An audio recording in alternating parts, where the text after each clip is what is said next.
All right, so it's 5:30 and I'm calling this meeting to order. A reminder that meetings of the Select Board are meetings conducted in public. They are not meetings of the public. Nonetheless, members of the public shall be afforded reasonable opportunities to express opinions about matters conducted by the Select Board so long as order is maintained. The rules for public comment are, at the conclusion of a Select Board discussion on an agenda item, but before any action is taken, there may be 10 minutes afforded to public comment. Comments made by the public must be addressed to the chair or to the Select Board as a whole and not to any individual members of the Select Board or members of the public. Members of the public must be acknowledged by the chair before speaking. If a member of the public has already spoken on a topic, they shall not be recognized again until others have first been given the opportunity to comment.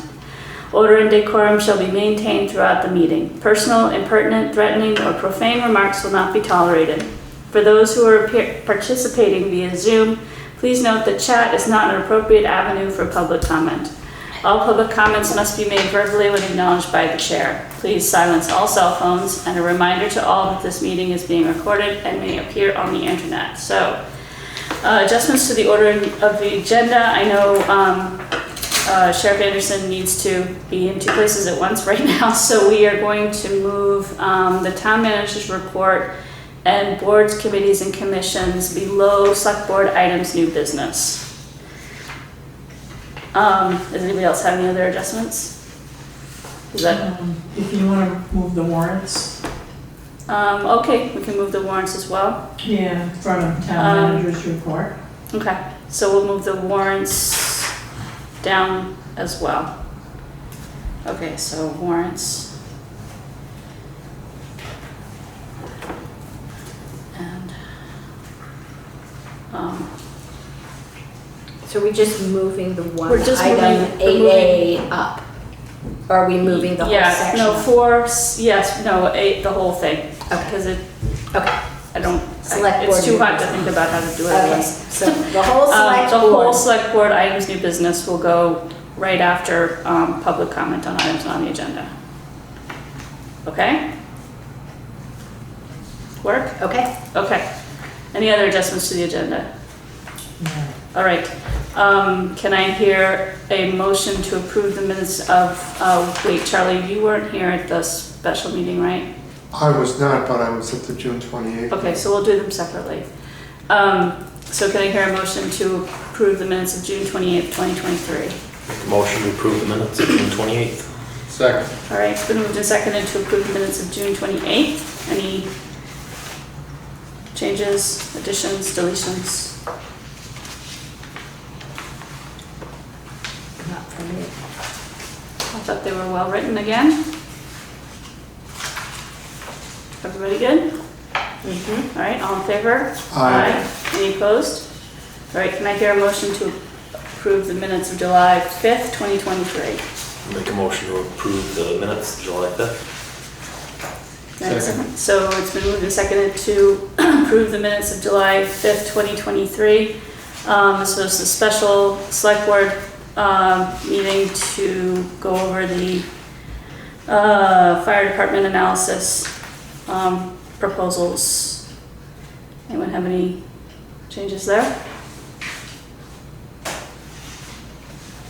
No? Hearing none, all in favor? Aye. Any opposed? Abstention? Abstention. Okay. All right, so moving on to public comment on items not on the agenda. Does the select board have any comments? I just wanted to take a moment of gratitude to two recently departed members of our community. One is Eva London. Everybody knows that Eva was a force of nature and will be deeply missed, already deeply missed in this community. The other one is Steve Napoli, who was a stalwart at Putney Central School, and many former students and current students will miss him tremendously. Comments online, Mr. Fairman? Madam Chair, regarding the late Ms. Mondon, I commend to you and to you all and to the public as well the outstanding obituary posted by V.T. Digger today. Thank you. Okay, thank you. Yes, that was a beautiful read. I recommend it to people as well. Any other comments online? Any comments in the room on public comments on items not on the agenda? Okay. Moving on to, sorry. Swift, hi, sorry. Just wanted to announce the block party tomorrow night. I think it's scheduled to happen even with rain. It might be more of a community supper thing, but it's happening tomorrow night. They're doing that, okay. Tomorrow night or Wait, Friday? Friday night. Not tomorrow, Friday, sorry. Well, I have your attention. Thank you. Thank you. All right, is there any other comments online? Hearing none. Going on to select board items, new business. The first of which is the Windham County Sheriff's Office contract renewal, which is, Good evening. hi. I'm not sure, do you want me to start, or does the board want to start, or town manager? I'm not sure. So in your packets is the contract for sheriff services, policing services, and there's a second contract in your packet for animal control officer. So Sheriff Anderson is here. We've been discussing some events in Putney, and I know the board is listening and hearing about coverage. So if you could address the board, Sheriff Anderson? Be happy to. So, good evening, Mark Anderson, Windham County Sheriff. I think to start, just because I think that there are some new faces on the board, I'd like to just give a little bit of history over the last 2 years. It'll be brief. My department's provided service to the town of Putney for many years. I won't even quantify it. It's double digits. Going back about, I want to say it was 2 contract years ago, the town of Putney entered into, I'll say an informal agreement with the town of Westminster, both townside contracts with my department, to provide 40 hours of policing each week. And so what we did was we structured it so that if a deputy was on duty on the 40 hours for Putney side or the 40 hours for Westminster side, we'd share that deputy between the towns. In effect, what it did was it created 2 shifts of an available emergency resource depending on what was going on. My opinion, it worked really well. We had a lot of good comments from the public on that working. When we came into last fiscal year, now that's July 1st, we're in a new fiscal year, the town of Westminster wanted to change their contractual relationship, which returned us back to what we've been doing with the town of Putney for the many years that we've been doing it. So there was a noticeable feeling from the public when they would call and say, we want the sheriff to come, and we'd say, well, we're not available right now, we'll transfer you to the state police because 40 hours is certainly less than 168. So ideally, where I'd like to see our policing relationship go, and through many conversations with the town of Westminster, and that's where I will be going tonight, is to see the towns return back to that relationship, but codify through a formal a memorandum of understanding between the town of Putney and the town of Westminster, what that relationship is. My opinion or assessment is ultimately there was just a lack of communication with the town of Westminster Select Board, town manager, and my office, which ultimately led to people believing everyone understood the relationship and no one did. So I'd like to see us go back to what we thought worked well. Again, my opinion that it worked well, but that's also based on anecdotal conversations with members of the public in Putney as well as in Westminster, but also with town manager and other professional services that we interact with. The animal control contract I will speak to separately unless you want me to dive right into it. But that's my intent out of tonight, unless the Putney Select Board or the Westminster Select Board feel different. So as you know, in our budget, the contract for this year, which has already started July 1st, and I've been holding off on this contract until tonight. So the contract amount is $104,000 for the year. It did go up. There was one year where the sheriff level funded about 3 years ago, I think. It's through COVID. Yeah, so we get reports every month.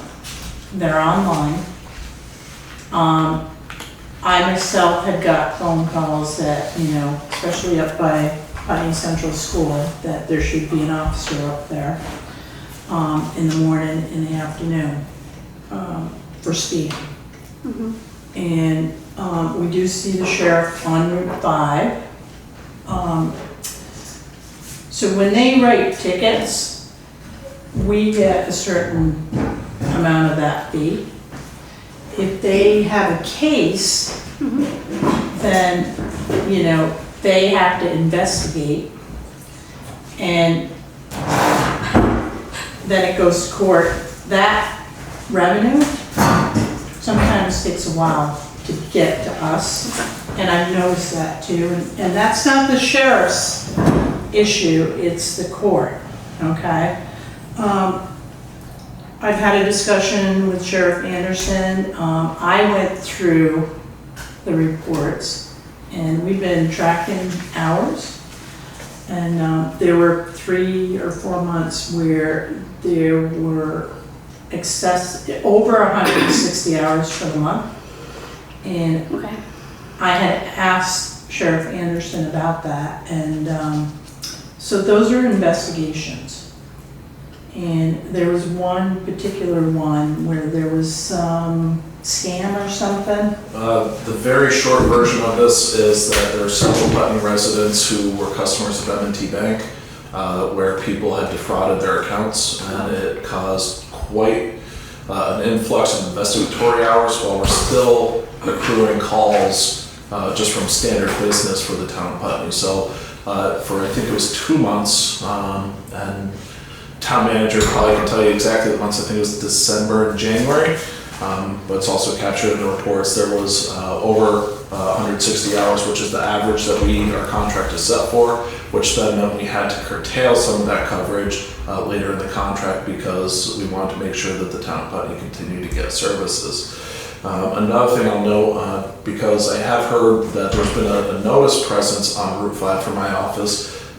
We provide service to the town of Putney through our contract, obviously, but then we also provide service to all of Windham County through grant funds. And you don't necessarily know when the deputy is on grant funds or not on grant funds, but that's all targeted at crash reduction for the National Highway Traffic Safety Administration.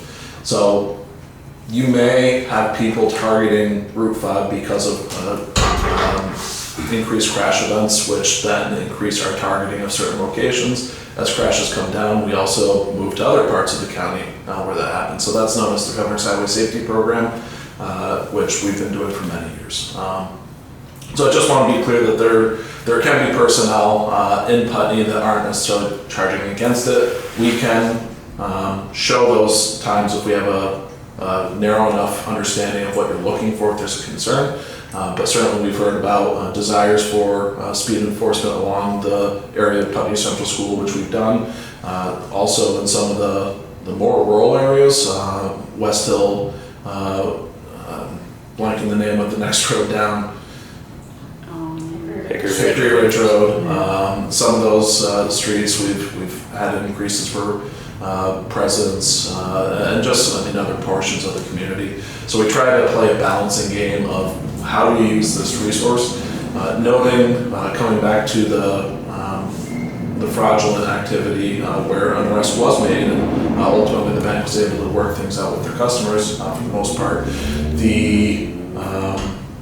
The relationship that we have with Putney and Westminster would have meant we probably wouldn't have had to do the same thing because we could balance that across both the towns. I'll say that one, I'll call it one case, but it was many victims spread all through the Connecticut River Valley. There's many different M&T Bank institutions involved in this particular caper. So we did see and work with other agencies to develop that out as well, but that went up to, it was Putney, I think Brattleboro, Bells Falls, and maybe one other community that was involved. So it's fairly complex. So the question is, and the sheriff and I spoke about this, and it's come up more than once, not just with this board, but with previous boards, is, you know, what type of policing is Putney looking for? And we have the opportunity to have a conversation with the sheriff's office to discuss what we want for policing. So if you want an officer 5 days a week at the school, morning and afternoon, I suppose we could discuss that with the sheriff's department. Is that the best use of a deputy? Should it be paid by the school budget, not the town budget? Yeah. So these are questions that we have to ask ourselves and continue communicating with the sheriff's office and working with Westminster, looking at going back to the shared services, because honestly, it did work. And so there are questions that have been asked in the past. So, do you have a written have you written up the understanding that you understood? I do have reduced to writing what the relationship was. Okay. It's not drafted in an MOU because what I'm actually, if Westminster is also interested as the town of Putney, my intention would be to ask for a representative from each town to draft what the formal MOU is, Okay. and I can provide the starting place. So Yeah. that would be the ideal. Because I think that was before my time as well. I'm the longest serving member, thank you very much. So, the other question, no, the other remark I would just want to say is that I do feel like traffic control at the school, ideally it lies with the school, and they can do crossing guards or a private security officer or a member of the sheriff's department, but I do feel like that's a conversation that we should be having with the school, and Yes. they should be providing that safety for the kids that are there. I agree. But we don't have to do everything. I'll make a note just for your information, and not to get in between town versus school politics, which I know exists in communities, is that we do contract with the Windham Southeast School District to provide services. So they do have the ability in existence right now, and that's a conversation with the superintendent or the principal to move forward. We're in the southeast, right? I get southeast. Yes. Yeah, okay. So that's already a contract, existing contract? So though we might not have signed it for this fiscal year Okay. yet, but school's not in session yet, so Okay. that's why that And usually does that delays. cover just Brattleboro, or is that all of the schools in the, All the schools within the District. supervisory district, okay. So theoretically, we already have that coverage. if asked by the school district, yes. Okay, good to know. So I have a question for the sheriff. Are you fully staffed at this point? I'm nervous to answer this. I have staff coming out my ears. Wow. We're in remarkably good shape in staffing. What I don't have though is staff to fulfill the additional requests for services that we've been asked to provide. So at one point, I forget where we are now, at one point we had a request for 5 additional full-time positions or full-time employees, and it takes me about 12 months to ramp up. So my concern is if I commit the resources to train, equip, and deploy a deputy 12 months from now, the solution was already solved by private security, crossing guard, whatever it may be, then the problem I have is we just committed resources to something that's no longer funded. Yep. So that's a balancing game, and so the commitment that we've been making when we're able to hire fully trained, qualified people, we do, and then we engage those contracts. Otherwise, right now, we're just keeping those in queue with an honest, open discussion of what training takes. If people want to pay for the training, we're happy to accept that, but no one has yet. And so then we're just committing services to the towns or organizations that we historically worked with. And if towns either decrease or increase, then we get another conversation. Okay. And another question I had is when you are doing this, when you have the people on the state grant funded areas, do you have additional resources for Putney issues, or is that person being taken up by that duty? That person's taken out by that duty. Okay. And so that's all, again, it's through the National Highway Traffic Safety Administration. We take crash data, impaired driving data, and distracted driving data, and we go across the whole county. It's part of a multi-agency task force, but the deputy is, who coordinates that whole task force is in my department. So sometimes, like back in May, a click it or ticket happened. You might see a Brattleboro cruiser stopping cars in Putney. You're saying, what's going on? They're also part of the task force. Okay. Bells Falls could be part of the task force in Putney. And so that's where you'll see kind of those, what's going on, why are these weird cruisers showing up? Oh, that's good It's to all know. municipal agencies in Windham County except for Wilmington. They operate in their own grant. Is all your staff full-time or part-time? I have approximately, don't hold me to it, but about 15 full-time staff, with the remaining, I think 13 part-time. And that's full-time certified? Or level 1 or level 2, however you go about it? Yeah, so there's 3 levels. Level 3 is what used to be known as full-time certified. Roughly, I'd say 90% of my full-time staff is level 3 certified. My part-time staff, people who are generally you're going to see on the interstates or who support transport requests, I have a mix of level 2 and level 3. We have no level 1. What do we see at Putney for when we get coverage? Generally level 3. There are some instances where level 2, just to make sure that we're providing the regular coverage, just because we've seen a large increase in complex crimes that require level 3 certification, whereas not all patrol does require level 2. So if a level 2 officer is patrolling Putney, we'll have them supported by a level 3 officer somewhere in the county. Okay. Other questions on the select board before I move it to the public? Questions online, Mr. Fairman? Thank you, Madam Chair.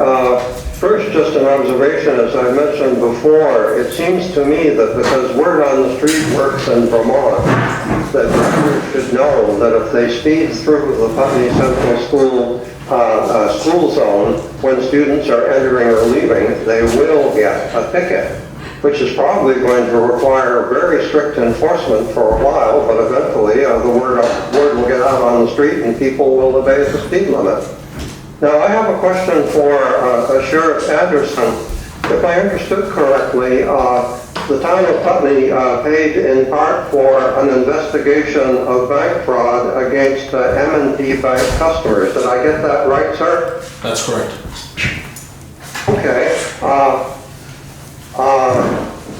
Here, I simply don't know, so I'm asking you. Bank fraud falls under federal law to the best of my knowledge, and therefore would fall under the FBI and perhaps the U.S. Marshals and the federal bank examiners. So I'm wondering, how does a county sheriff's department get involved in this? So I'm not going to speak to federal jurisdiction because I don't know it, other than to state what you've already said, which is that there are federal law enforcement agencies capable of investigating these crimes. Often we find that the various federal agencies will not come to Windham County unless they are significant, and we can be talking 6 to 7 figures significant. There is concurrent state jurisdiction, and so these were all pursued under concurrent state jurisdiction. We do have a relationship with the U.S. Attorney's Office, which is the federal prosecutor, who will take these under review when it makes sense. But in these cases, they're generally looking for organized crime, violent crime, and things that spread far wider than this scam or these fraudulent events did. Okay, thanks. Thank you. Any further comments or questions online? Any comments in the room? Heather? I was just curious about the level 2, level 3. Normally you don't pay them the same, but you are to charge the town the same, but if you're having somebody double cover, or if you're FTOing somebody from 2 to 3, how does that affect our charge for hours? So a few different things. Number one, we do pay deputies regardless of their certification, with one exception. The difference between a level, level 2 and a level 3 officer is a $1 difference. So there's an incentive for a person to maintain a higher level certification, which is why we do that. And so that's really the significant difference in cost, if you will. We don't charge the town time if we are training a deputy. Our contract requires only fully qualified deputies. So if there's 2 people in the car, you're getting paid for one, or you are paying for one, I'm paying for the other, and that's part of my training budget. And then a term is used as FTO, that's Field Training Officer. That's the time that we refer to as training that unqualified officer, if you will. And did I answer all your questions? Come on, yes. Okay. Any other questions in the room? Well, we do have on the agenda the press release that we got from your office about, I guess there was some gunfire in various places. Yes. Do you want to speak to that? Since it's on our agenda. I'm happy to. We have received what appear to be unrelated, but within close proximity to each other, several complaints involving firearms. One was I'll call it a noise in the nighttime complaint. Firearms were being discharged late at night, disrupting people sleeping, but also shooting in the dark is not really recommended or encouraged because you can't see what's around or if there's any unsafe thing that's occurred. So that's one issue. We received a complaint of a projectile found after the 4th of July lodged in a house. It's under investigation. I'm not going to speak too much to active investigations other than to acknowledge that was a complaint we received. And then there's a third one, which was also in the press release. I'm trying to remember what it is right now. I think there was a sign that shot up. Sign got shot up, yes. And at the base of Putney Mountain Road at the intersection of West Hill, the stop sign was shot 8 times.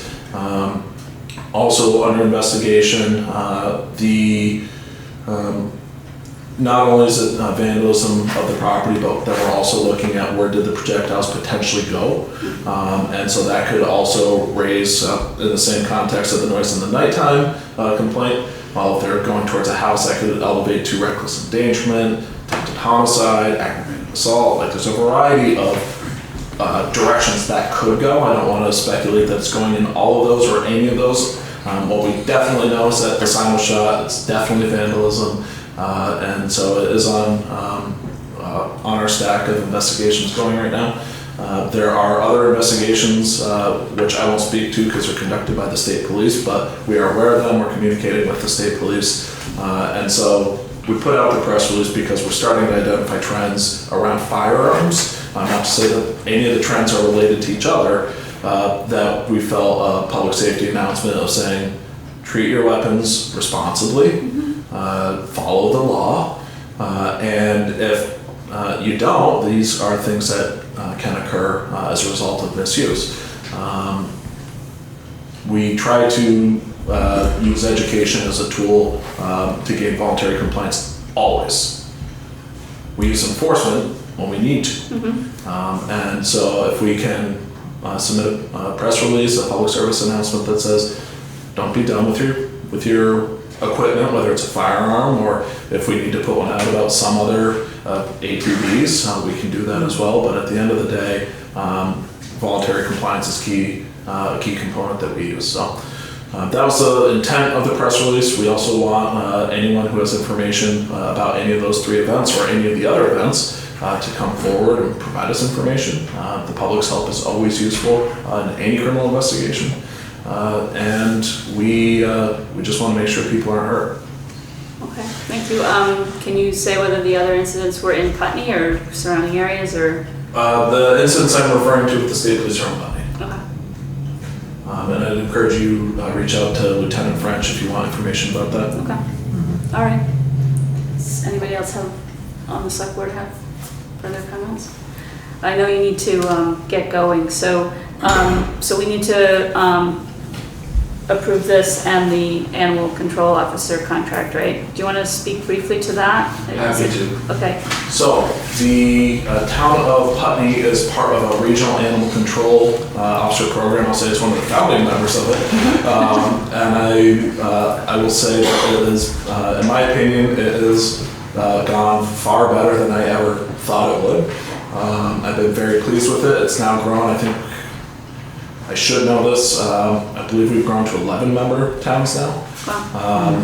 Which that helps pay for the salary of a trained animal control officer who's also a certified vet tech, lots of experience with veterinarians throughout the valley, and just a high degree of knowledge when it comes to animals within Putney. It was originally designed to be a dog officer. What I have learned from our ACO, Ashley Pinger, just about all the other animal issues that a lot of towns aren't even where they have. I didn't know for sure. It's just been a wealth of knowledge. So very happy to have Ashley. I've heard nothing but positive responses across the board really with all the towns. And really I see it as a model for how things should work. Related and unrelated to ACO, the town received or will be receiving a communication soon. We're just working on hiring a project manager for a regionalized policing service, which the ACO program is actually the, I guess I'll say the founding block of that idea. So we are moving forward based on the ACO program because of its successes, and an invitation for that will be coming very soon. Okay. When you say regional police, you mean it may be in place of our contract or? Ideally, but with community input. Okay, yes. We're not just going to change things on you. No, I understand, but that would be the next model, okay. Yes. All right, and I guess we can discuss the Westminster arrangement at some other time. You're gonna go there now, so we don't even know if they're amenable to it, right? The board has not made a decision publicly on what they're going to do, so that we should have that answer by the end of tonight, I hope. Okay. And if we do, I will be in communication with Karen Okay. to start working on the next pieces of getting a representative from both town to develop that out. All right. I just want to add too that Westminster was the other town when we started the ACO project Yeah, pilot. So we worked together. so we're on the cutting edge of all the Yeah. new things. That's good, that's good. And I mean, I think credit needs to be noticed. It's because of the relationship that we have working with your town Right. manager. She has been a remarkable resource in terms of communicating with us when there's an issue, holding us accountable when she feels the town of Putney is not necessarily being represented to the best, but also in terms of giving us the tools that we need to do to make sure that we honor our contract appropriately. So really, I mean, much credit is to Karen, and I want you to know that she's a true asset to your town. I appreciate working with her, and I hope I'm making it blush a little. Thank you, Sheriff.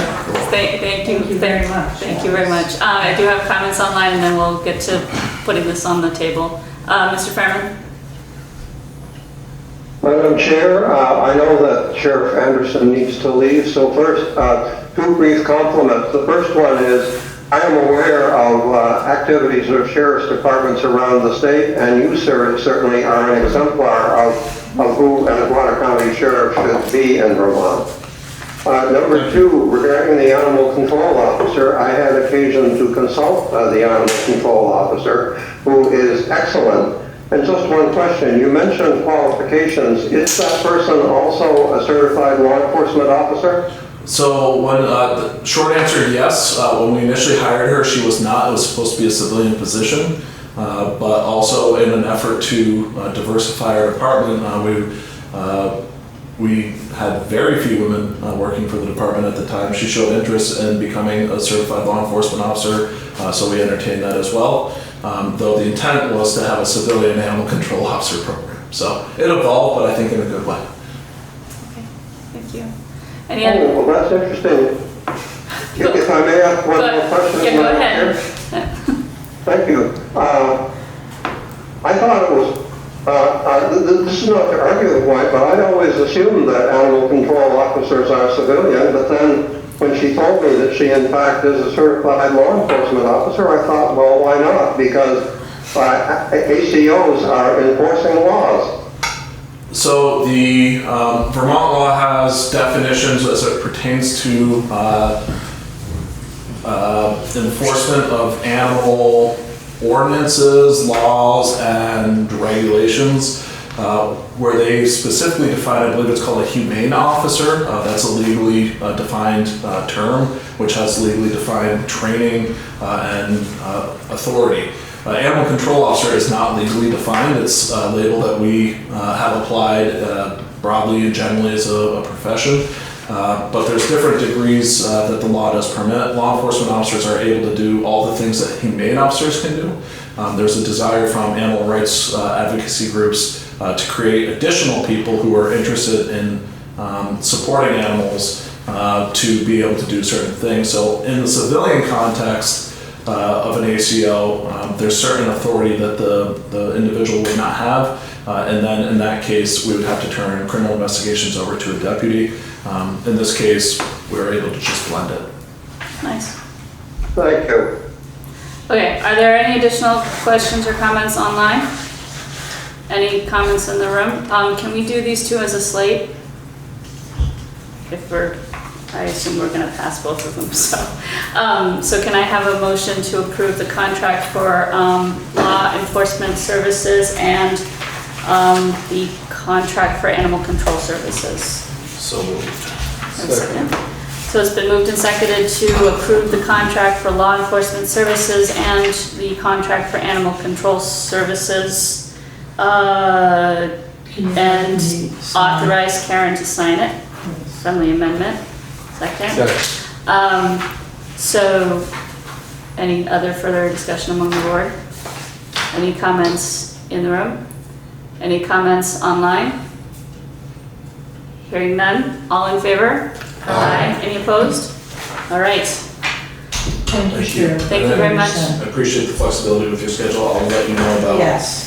Westminster. Do you want me to call your cell phone? No email. Not during the meeting. All right, so next is warrants to the treasurer. So can I have a motion? Make a motion to approve and execute the warrants to the treasurer upon completion of review. In a second? Second.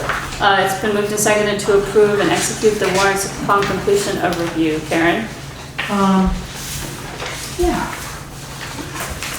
All right, so payroll warrant dated July 14, 2023 in the amount of $27,379.22. This does reflect a 6% cost of living increase. Oh, because we went over to the fiscal year, okay. That is correct. All right. Any questions on payroll?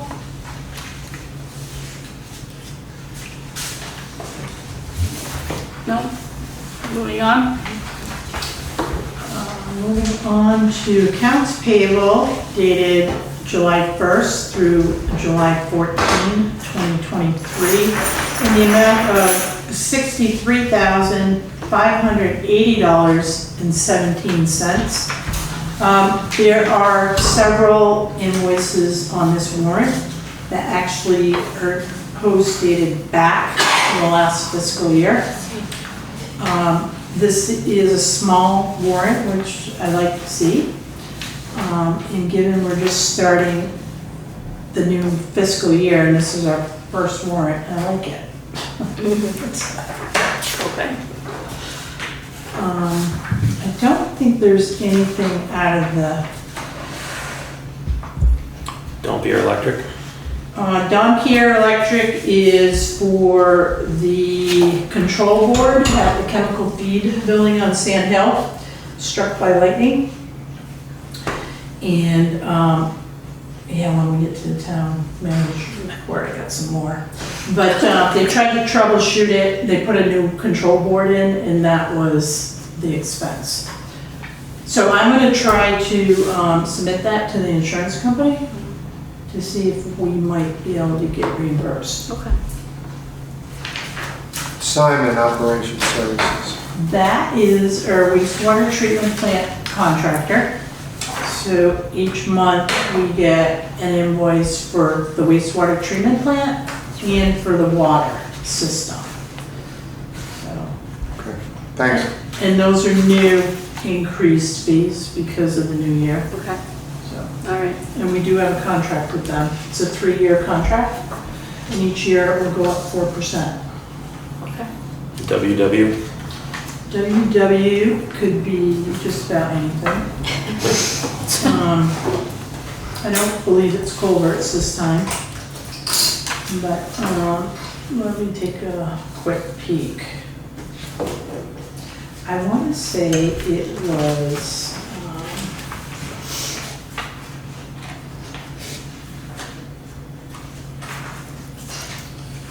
I know it's warm in here, people, you gotta bear with me. It's like, whoa, it is really warm in here tonight. So, which one are you looking at, Eric? Just the total? Yeah, 1356. Yeah, so 1305.76 was fire department. So it looks like a 1x4 poplar, must be wood. And yeah, certain linear feet, I guess. So, and it's, yeah, I don't know if it's for like training, you know, if they're building something for training, or it's inside the building. Okay. If you want me to ask the question, I can, and get Just back to you. curious. Sure. Okay, other questions? What about next stage? Next stage was for the rental of the hall to do the planning commission town plan meetings. Okay. Any other questions on the warrants? Hearing none, all in favor? Aye. Any opposed? I just realized that I did what I said I didn't want to do and skipped over a bunch of important stuff in the new business. So let's go back to the municipal property tax rate adoption. And if I screw up again, somebody just kick me or something. It's okay. I should have noticed and I didn't. But So we have to adopt our tax rate. we do need to adopt the municipal tax rate. So we did receive the state education tax rate on Thursday of last week. And in your packet is the tax book report. And on the very bottom, it shows you, so the non-homestead education tax rate is 1.6785. The homestead education tax rate for most people who reside here in Putney is 1.8320. The local agreement tax rate, which is veterans and voted exemptions from town meeting, is 0.0060, and that is up just a tiny bit. Highway tax, 0.4333. Town tax, 0.5255. Total municipal, just the municipal side, is 0.9648. And that does not include the local agreement. The local agreement is separate. No, it does. It does? Yep, so that's included.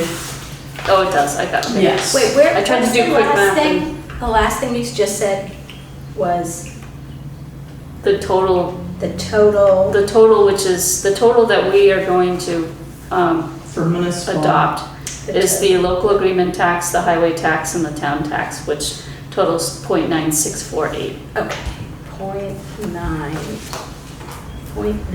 0.9468. 9648, right? Correct. Okay.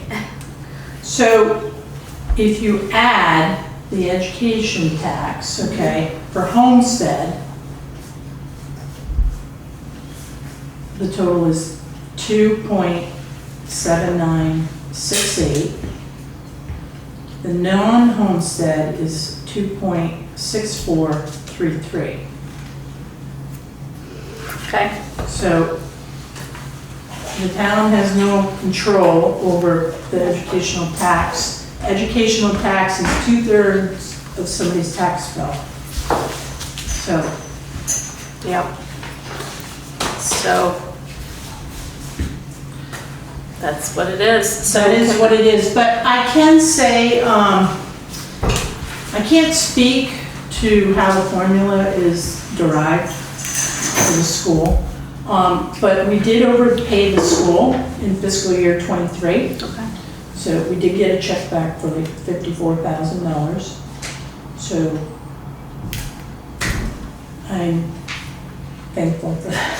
And how does that happen? Because there's, I knew there was gonna be one person that would ask some questions. is it because there's less children or? I don't know how it works. It's like, I don't know if they get to the end of the year and then they recalculate.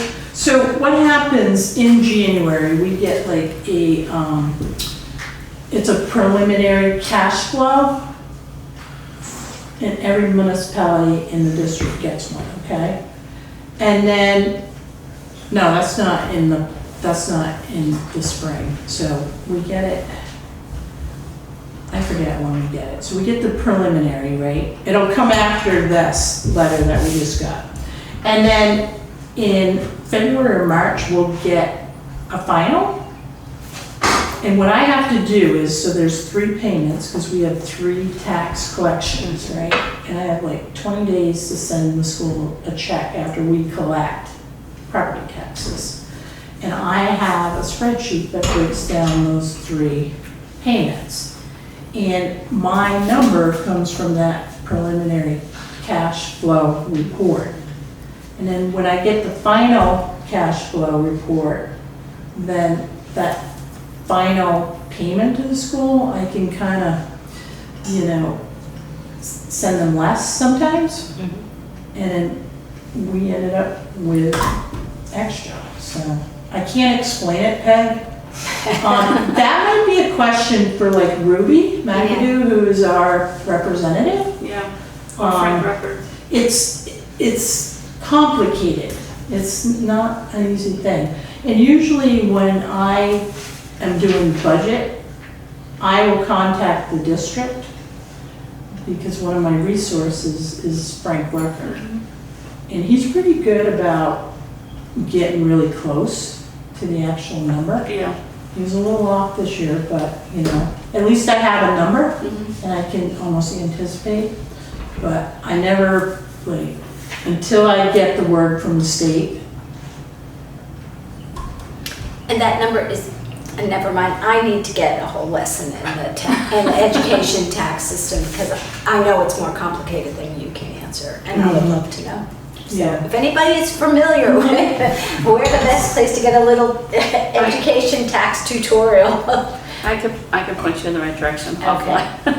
All right, so can I, we want to adopt this tax rate, so can I hear a motion to adopt the municipal tax rate of 0.9648 for the year, what year again, 2023?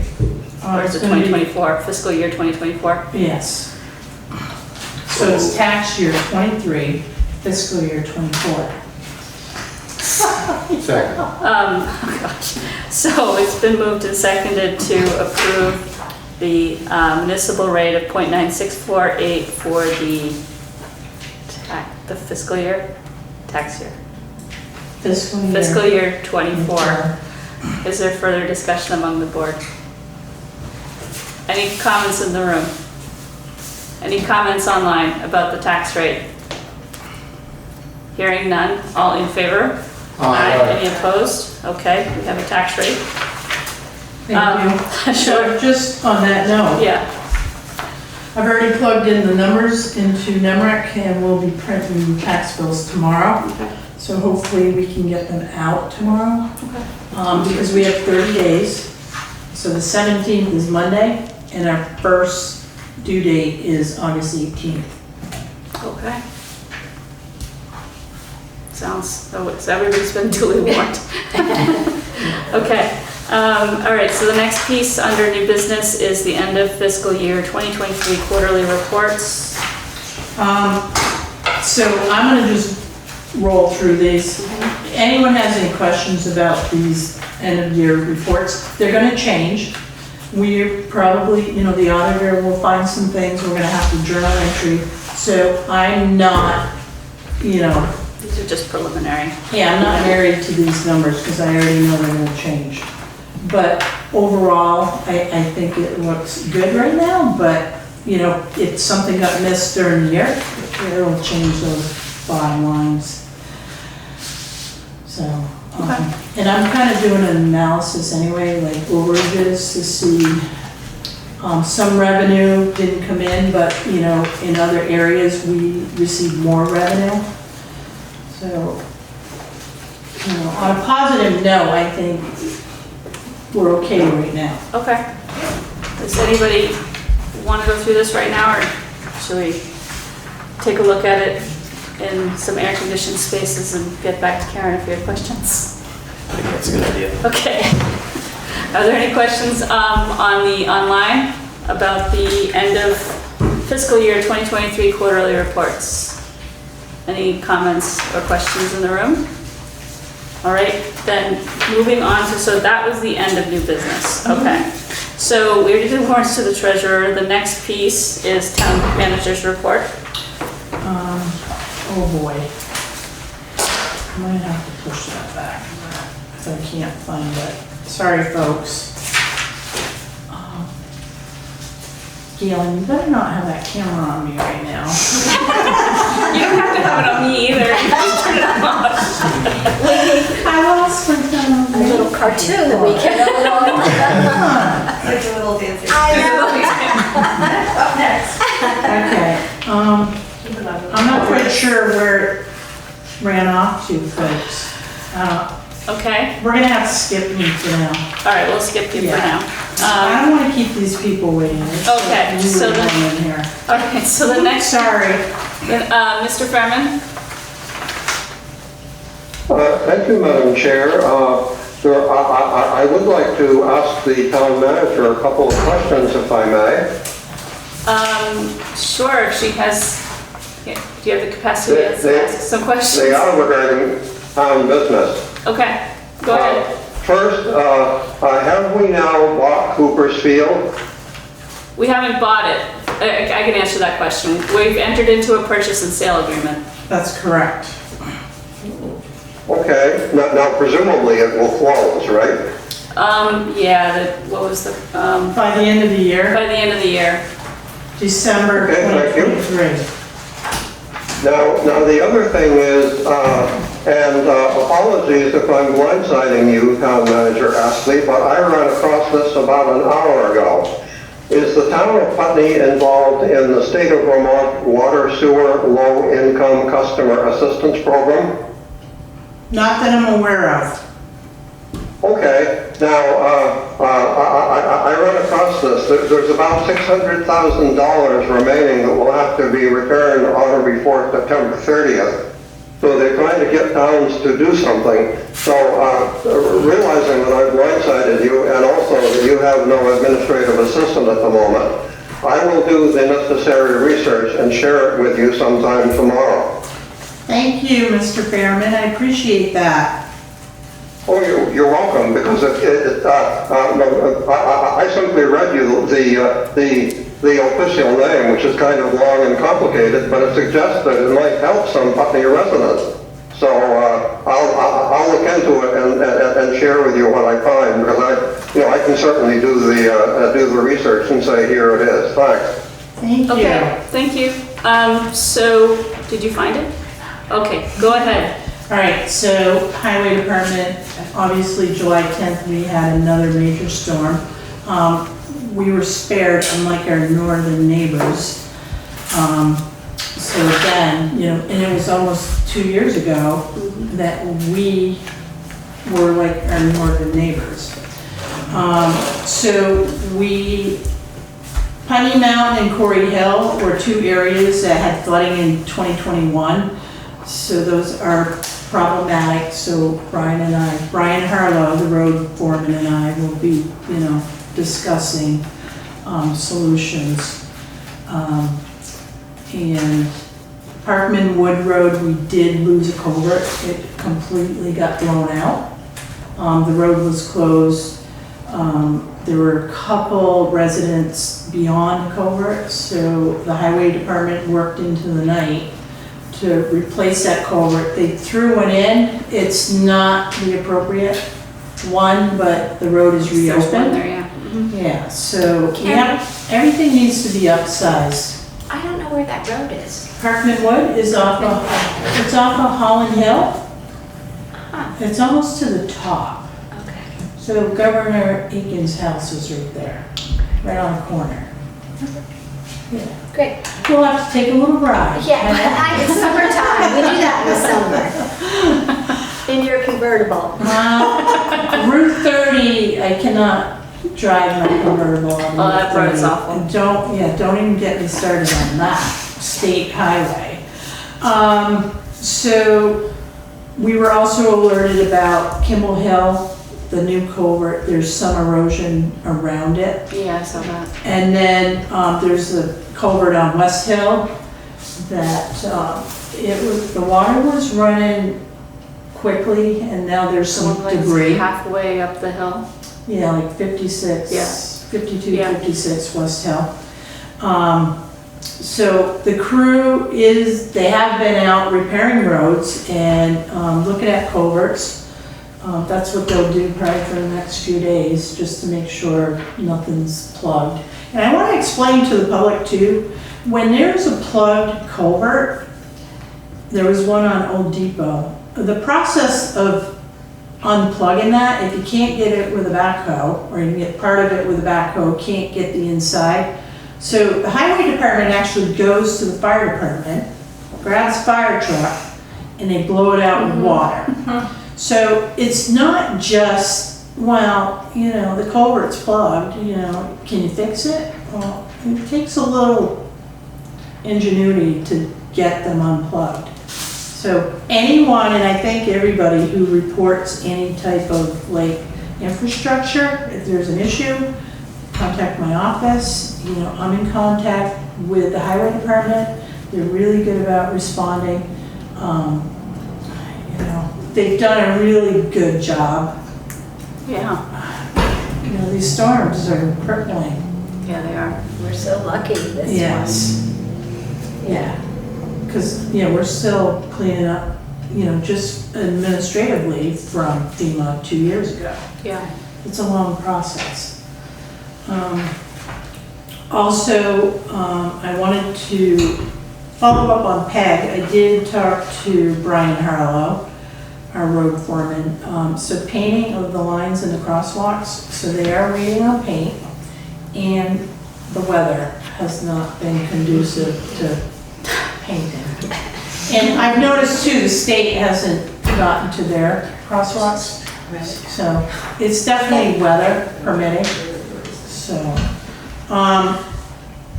the well that services our water system actually failed on Friday, July 7th. That pump had been in the well for 18 years, folks.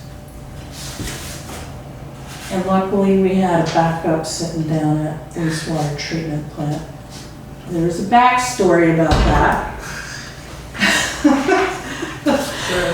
And I want to thank Brian Harlow, our road foreman. He looked me in the eye one day and he's like, "You got a backup pump for that well?" I'm like, "No." I'm like, "Should I get one?" And he's like, "Probably." And so in March, we paid for a pump. It was about $8,600 for that well. It took 6 to 8 weeks to get. Wow. So I am very thankful for Brian. So somehow he just knew that it was going to happen. I don't know, but I'm grateful that I heard him. Yeah. And it just kind of kept eating at me, and I'm like, oh, I think I should, I Thank pulled- you, thank you both for being proactive. I pulled the trigger. I'm like, Yeah. I just, and we did price them out, just so the board knew. Mhm. So we got the one for $8,600. The other one was like $23,000. Oh. Yeah. Hmm. And the pump that we replaced at Landmark, was it in the fall maybe? They have 2 pumps in that station up there.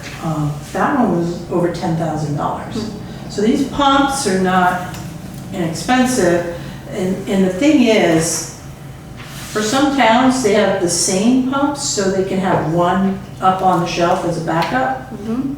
But ours are different, so each one is different. And I can't see having a pump for each station. But, so, that's the story on the well. What would have happened if we hadn't had a backup? What would, We would have had to start trucking water, not us. We would have had companies trucking water up to the reservoir. So we would have water. The reservoir can hold up to 7 days worth of water. And the well pump, what it does is this, and it's huge. It's just 3 sections of a pump. It gets dropped down into the casing. And the casing is breaking apart. So Green Mountain Power did hold the pump, put the new one in. They had to go back yesterday, Monday it was pouring, they had to pull the pump and put a couple of parts in the hole. But we're gonna have to do some more work on it. So that well was 2005. And we are looking, I did ask Joe to ask Green Mountain Power for a price to drill a second well. Green Mountain Well. Well, Oh, Green Mountain Well.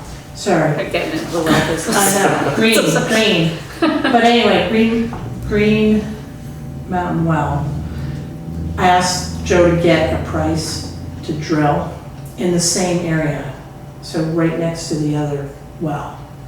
But I still want to look at abandoned wells or wells that are still running and see if that might be a good way to go.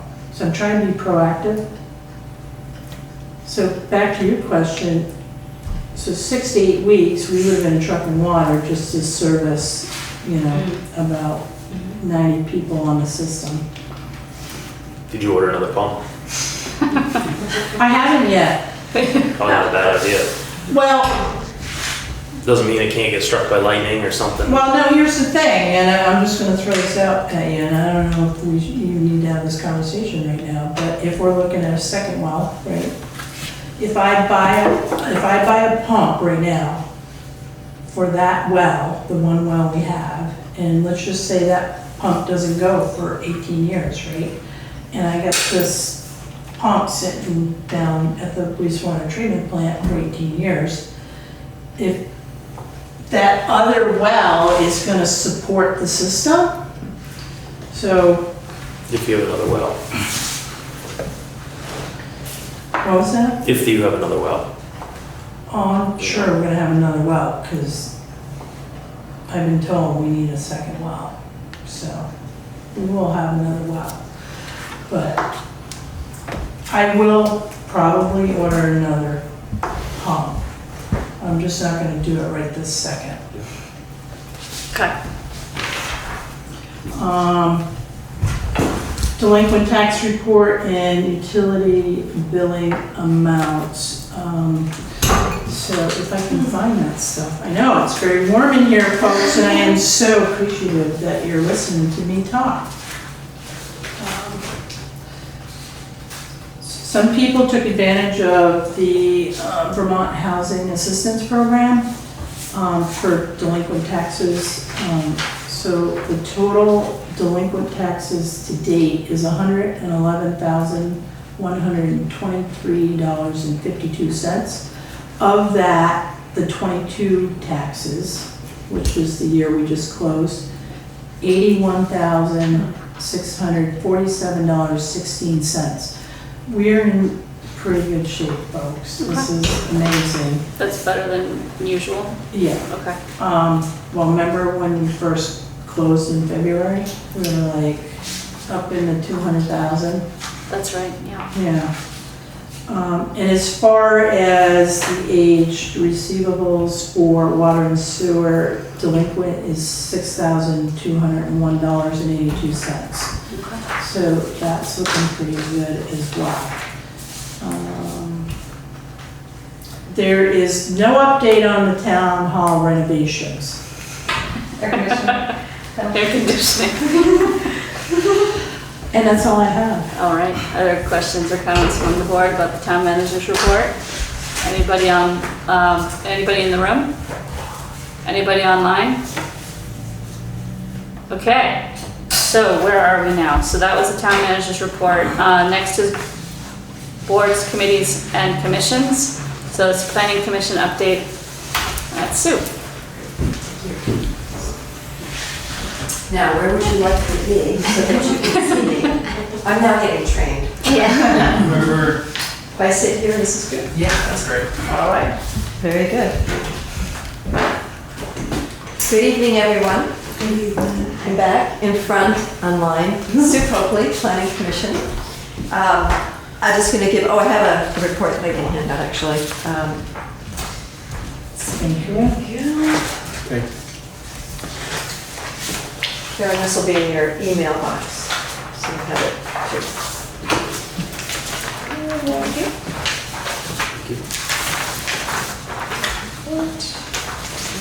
Thanks. You're welcome. And a few extra copies if you want to pass them around. Okay. I just want to begin by thanking the road crew and the road commissioner for doing amazing work during the storm. And things stayed safe, and I saw Putney Mountain Road today, and it was in really amazing shape for what we've been through. So thank you for that, and please, thanks to pass that along. Yeah.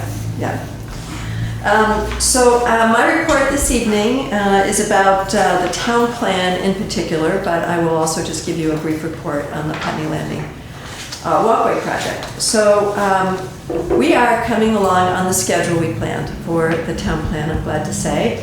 We completed the community survey. We had it out for about 4 weeks. We received 50 responses, and many of them were people we hadn't heard from, so that was interesting. And the themes were ones that were not surprising at all. They're things we've been hearing over the past 5 months through our community meetings. So I have a quick summary here. The full report is online in the Planning Commission material, but a major theme is revitalizing downtown, wanting more businesses, restaurants, leading the list. The pizzeria keeps coming up. A laundromat keeps coming up. Bookstore, dentist, pharmacy, B&Bs, inns for people to come. General wanting to see more business activity and hoping that zoning can promote businesses downstairs and residences upstairs, more in-town recycling and charging for electric vehicles. So those are themes that we've heard. Building community while recognizing diversity really came up in a number of ways, so that was interesting to see and good to see. Making connections, supporting each other, creating spaces for it in public and places to gather indoors and outdoors. Certainly daycare, playgrounds, bike lanes, including for children. Even the flow track behind the Putney Central School receives support, and including activities also for the elderly, and what about thoughts about elder care facilities in the village. So very interesting to see a wide net on that. And this was just 3 questions. We said, what do you value about Putney? What do you want to see for the future? And what's the best way to reach you? And so this is what we got from that. Beautifying the town, and particularly downtown, adding trees, park benches, green space, improving the looks of homes and businesses, calls to improve the looks of specific properties, including the thought, can there be zoning regulations if needed to get things to be in better shape. Also people saying some folks should just be able to do what they want to. So there was again a range of points of view. We did see that in a range of places. Addressing climate change and protecting natural resources was also mentioned in several places. And then, no surprise, adding housing, and there were a wide range of points of view, but certainly strong interest in more housing, particularly for affordable housing, but there were some concerns raised about how we do that, and some folks not interested in what affordable housing might bring to the village. Not something we were happy to hear or read about, but I will tell you, we heard it. We also received comments on increasing safety on town roads. This has been a theme all through the community meetings that we've had. People are concerned about speed limits. We've talked about it here at the select board, crosswalk safety, so forth. Bike lanes, so that, and public transportation were other things that people mentioned as important for the town plan to support. Generally, and this is maybe good information for you all to know, is that people prefer to be contacted by email. We did get thank yous for mailing out the survey, but people also like to be able to be contacted by email. So our email list that we've been building through the town plan process now is about 120 people. So it's not the large portion of town, but it's a start, and I would say that that's probably something for the town to consider as part of its strategic communications, is to build an email list. People do tend, at least the folks we heard from, want that. So we are at the point of incorporating all the input that we've received, survey, the community meetings, the written comments. Last night, the Planning Commission met to finalize edits to a full integrated draft of the town plan. Thank you, Peg, for joining us. It was a little bit like watching paint peel on the wall. I think it was going through 40 pages of comments, but of document and getting comments. But we finished that last night. We sent it off to our consultant to produce the final version. And we will have that July 21st, and the commission will meet on the 25th. We expect to approve that to distribute for a public hearing in late August. So we expect that, because we've done this careful listening and had a lot of input from people across the way, that the plan that we've put out will resonate. I'm sure there'll be some improvements that we'll hear, but we feel very confident that it's reflective of what the community has said they are interested in. So we will have that hearing. We'll confirm when we meet on the 25th of July that we'll have the hearing in August. We'll have time for comments to be due, and then we will take the results of that and produce a final version to send to you all on the 15th of September. I should just mention that when we send this out to the notice to the community that it's available for the public hearing, the public hearing notice, we also have to send it to the surrounding towns and to the Windham Regional Commission, as well as to a state agency. So we'll do that distribution as well. I'll be presenting to you about this, I expect, on September 20th, and you'll have it. I think as we look to the town plan, we're already moving forward to implement some actions in that we know that zoning regulation update next year is a big item, and I'll be working with the town manager to prepare a municipal planning grant to receive funding for that, and possibly to include in that, if possible, a housing needs study, survey, assessment, if we can get enough funding to do both support for the zoning reg update and a housing needs assessment, which would inform that update. We will also be looking carefully at the implementation plan. I will note that Select Board member Shute had said to us, what about the Energy Committee? Why assign things to them? We don't have one. I think that in general, when the town plan is done, it will be time to rethink about what committees we need, how to build them to take some of the great interest in the town from Our Future Putney and build that into those committees. So at the moment, it's a bit of the cart before the horse, but I think the implementation plan that you'll see will reference current committees, commissions, because that's what we have. I think it'll be possible during your hearing process that could evolve, or if the select board changes, how it wants to do committees. I think that's worth some thought. I've been talking with the town manager about that as well. How do we organize the town to build again on the energy from Our Future Putney and to implement the town plan? So I've just teed that up as an issue. I don't have an answer, but I think it will be important for us to work on that in the fall. So that's really about it on the town plan. On the Putney Landing walkway process, we expect to be on schedule. I expect that we will have the archaeological historic review done by August 11th is what I was told.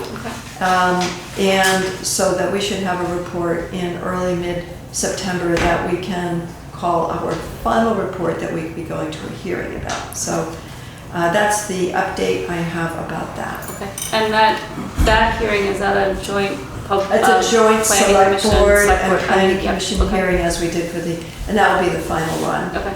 And I also mentioned to you, Eileen, as well as to Karen, the idea that in August, when we have the final report, to do a walk through the neighborhood and invite others to join us to walk and look at the walkway area, where it will be, what comes up about that, what might be beneficial about it, what are concerns that people have. So we'll schedule that once we have the report in hand from the consulting. Yeah, I think that's a really good idea. Yeah. So we can build a conversation around that. And I also heard actually from Peg Alden that she has done a similar kind of walk, and she could be helpful in doing outreach to make sure that we reach people in the community who might be interested in that. So thank you. What else was there to say?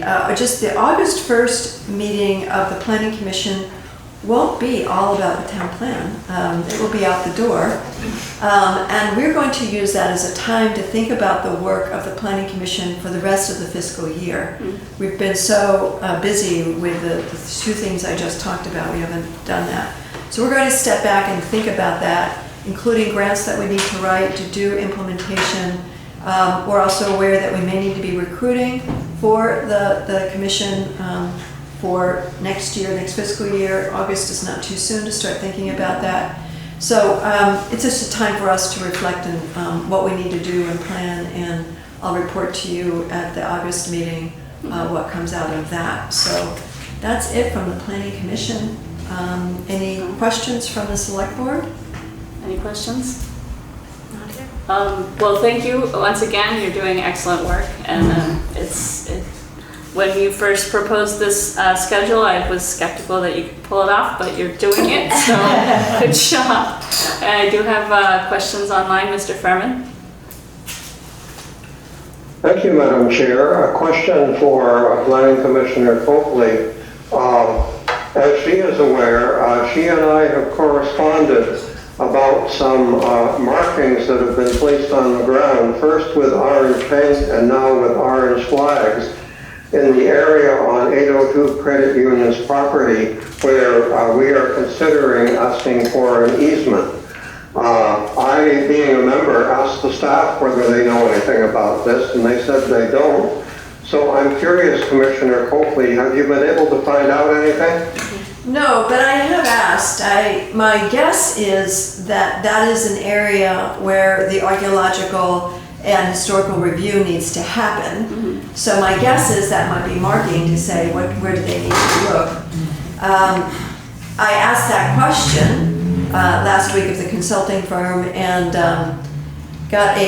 after trying again today, I got a response after 5 o'clock telling me that the archaeological study will be done by the 11th of August. I did not get an answer to my question, is that marking out there because related to that.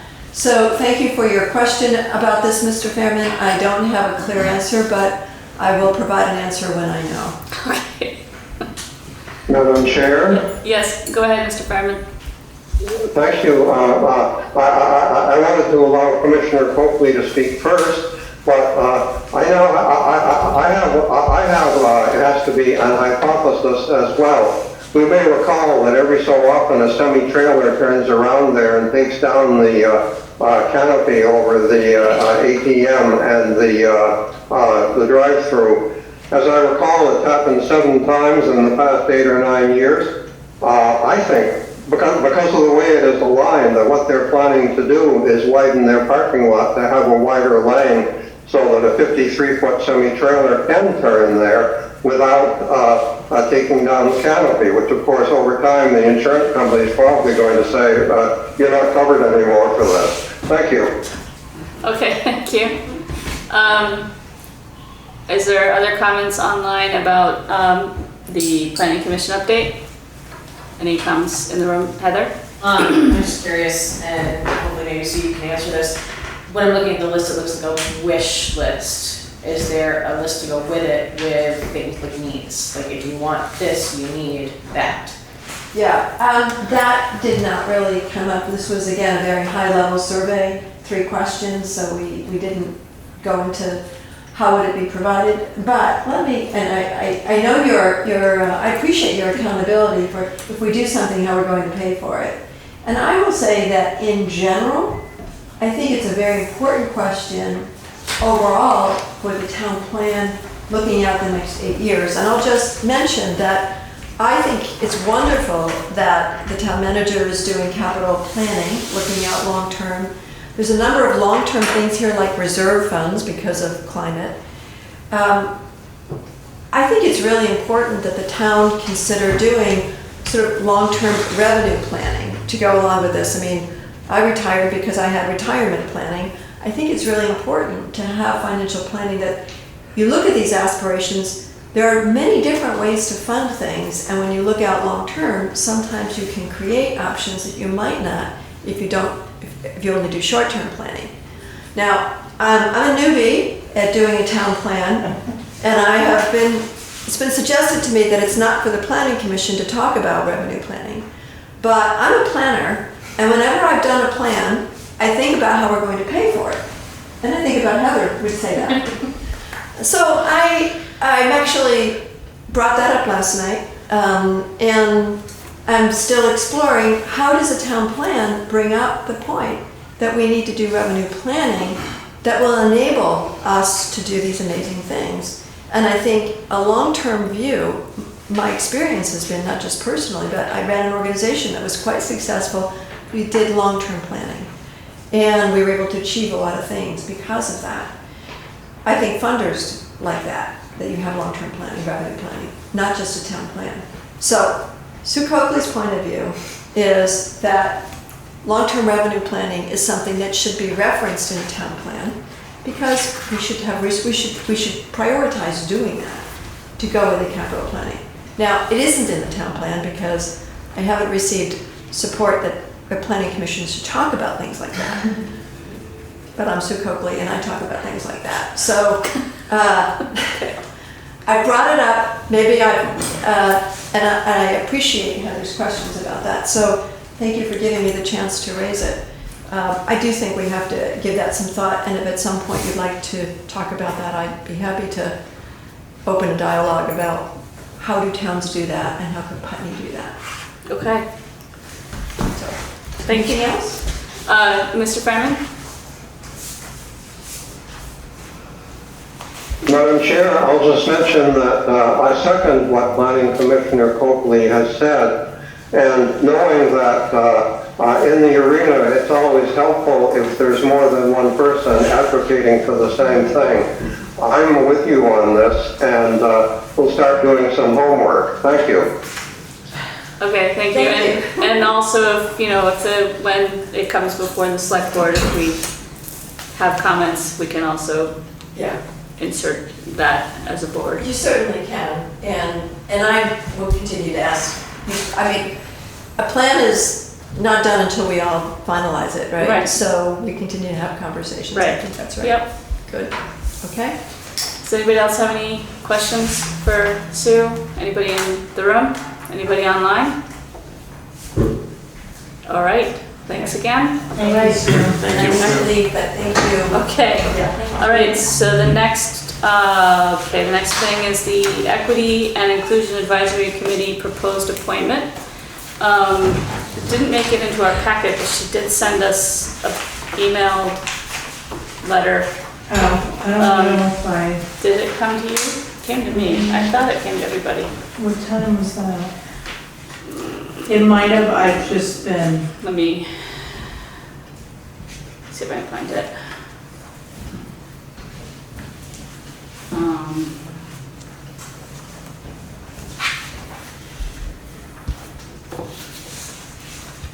Oh boy.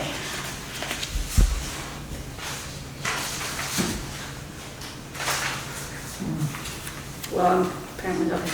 so, yeah, I've been having problems with my email, All just, right. remember? It came around 10:40, it came at 10:42 a.m. and it looks like it may have just come to me, so that's why I didn't make it in the packet. So I'll just read this. Sorry, I didn't notice that. It says, to the select board, I am Lisa Chase, living at 13, is that Coop Hill or Co-op Hill? Putney, 7 years at this address now. I am interested in joining the DEI Advisory Committee. I am also already on the Affordable Housing Advisory Committee. I am soon to be 72, so it may serve the interests of the committee to have an older person on board. I first came to Putney in 1966 and have moved away and come back 3 times since then. It could be said to have a longish view of the town, longish among newcomers. I make no claim to being a native. My motivating interest in seeking to join this committee is in response to aversive citizen responses to the proposed affordable housing project to be built by Windham Windsor Housing Trust. I have encountered language against this project that concerns me, language that would not be tolerated if it were specific to race or ethnicity or other identity. This language refers to an identity associated with them, those people, that is not exactly identified or articulated. I think we townspeople need to interrogate this language and these responses, and I am at a loss as to how. This committee should be the right forum for seeking to hear, listen to, interrogate this language, and for seeking to mitigate the generalized fear that such language suggests. I don't feel particularly qualified to engage with this effort, but I do feel strongly that our very white state and our very white town needs to make itself vulnerable to interrogating issues around socioeconomic diversity or class, largely white class. On second thought, possibly I do have some qualification. I have been the beneficiary of a HUD Section 8 housing subsidy twice in my life, both times following a catastrophic divorce.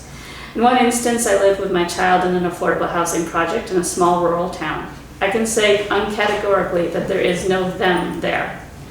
To make any claims to openness with regard to all the other identities without considering this one, whatever it is to ignore an elephant in the room. So that is her introduction. Did she have a chance to meet with you? Ari didn't have quorum, but she came. Okay. I chatted with her. Okay. So I can speak personally that she seemed like she would be a good fit for the committee.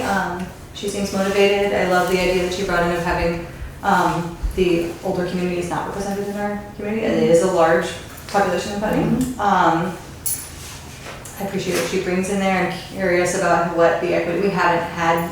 That hasn't been on our agendas of that issue specifically with housing, but I think as an overarching piece of inclusivity as one of her values, that seems to mirror in her letter. I don't know her well. Peg, you were a connection with her? I've talked with her multiple times about her concerns, most that I interpreted to be mostly around class issues and the ways in which we need to be addressing class, economic class as one of our many areas of diversity to address. And I was the one who suggested that she was like, I don't know what to do, I don't know how to help, I don't know how to plug in. And I was the one who said, talk to equity and inclusion, that I feel like that is an issue that I think is important for us to address in our equity and inclusion committee. So, yeah, okay. Yeah, does anybody on the select board have And what I left with her was that if we had any questions, we would compile them and send them back to her, or we can, we could also elect to put her on the. I mean, I haven't sat through a lot of these, but as for introductions go, that was the longest and most comprehensive that I've seen. So you like it? Yes, okay. yes. All right, Swift?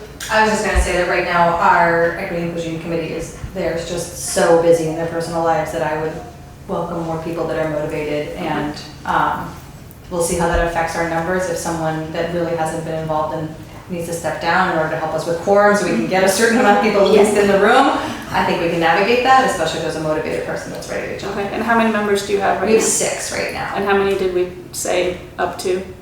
9. Okay, so you're still with Yeah. me? Okay. Yeah, and I think there's 3 or 4 people that are kind of in the wings, so I'm hoping that we can get this appointment policy settled and get them in. I don't know if that's what they're waiting for necessarily. They haven't submitted letters, so. Okay. So can I hear a motion to appoint Lisa Chase to the Equity and Inclusion Advisory Committee? Motion. So moved. Second.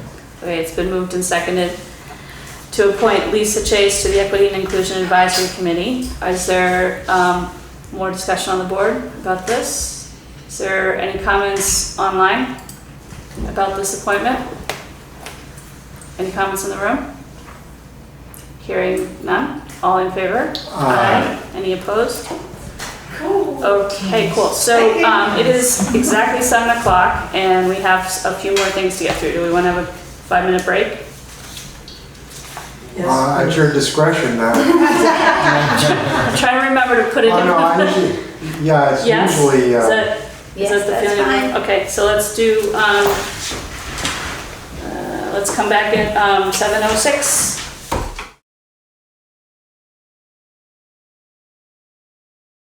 So it's 7:07, we're reconvening.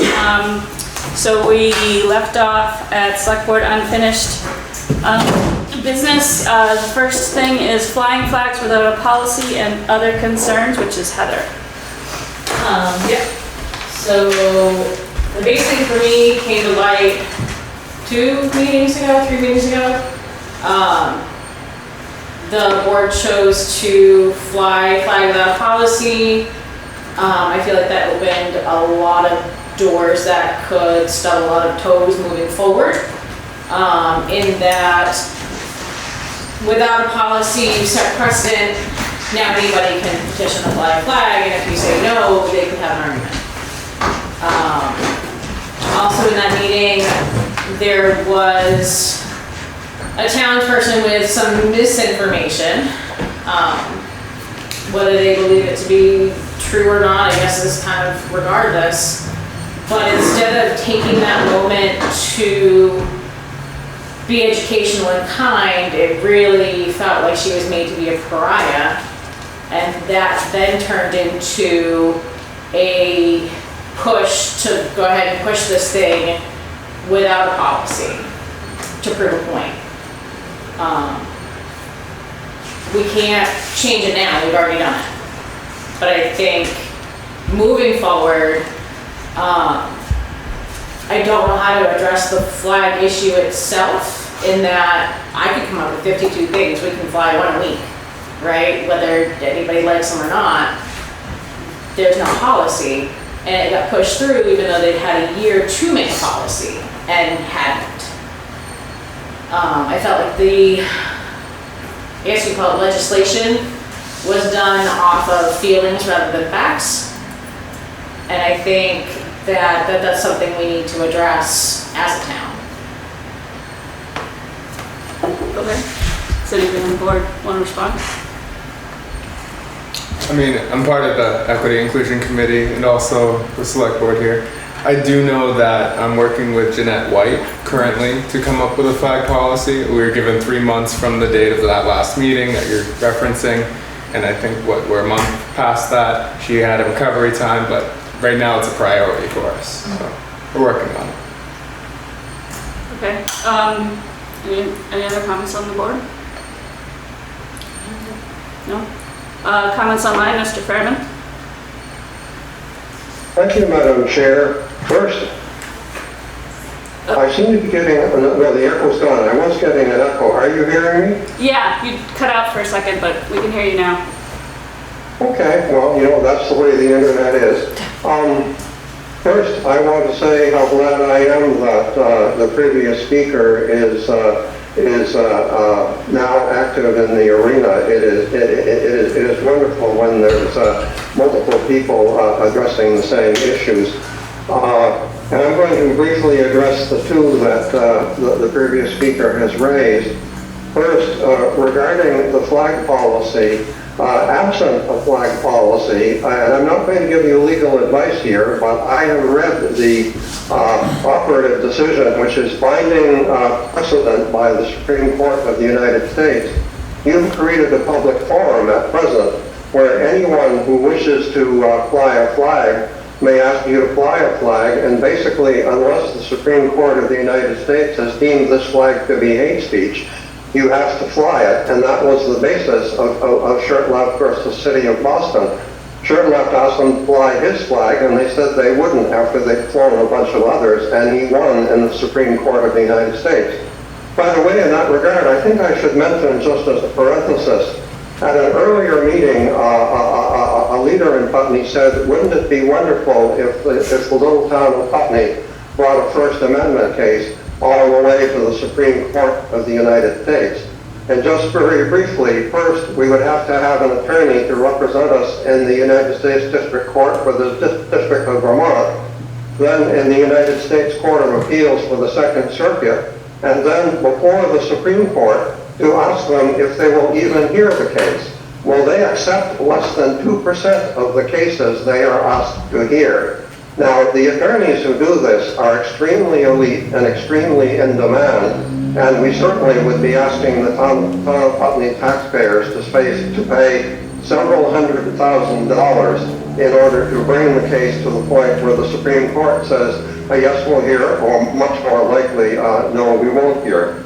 Now, that finished, the previous speaker has alluded to something that was actually very important that happened at the meeting to which you refer, and I'm going to speak about it in some more detail. I am referring to what a member of the public said publicly during the May 31st, 2023 regular meeting of our Town of Putney Select Board, beginning at 37 minutes and 50 seconds during the PCTV video that was subsequently posted online as usual. At the time, I publicly praised your management of the speaker while wishing to verify some details that I now share.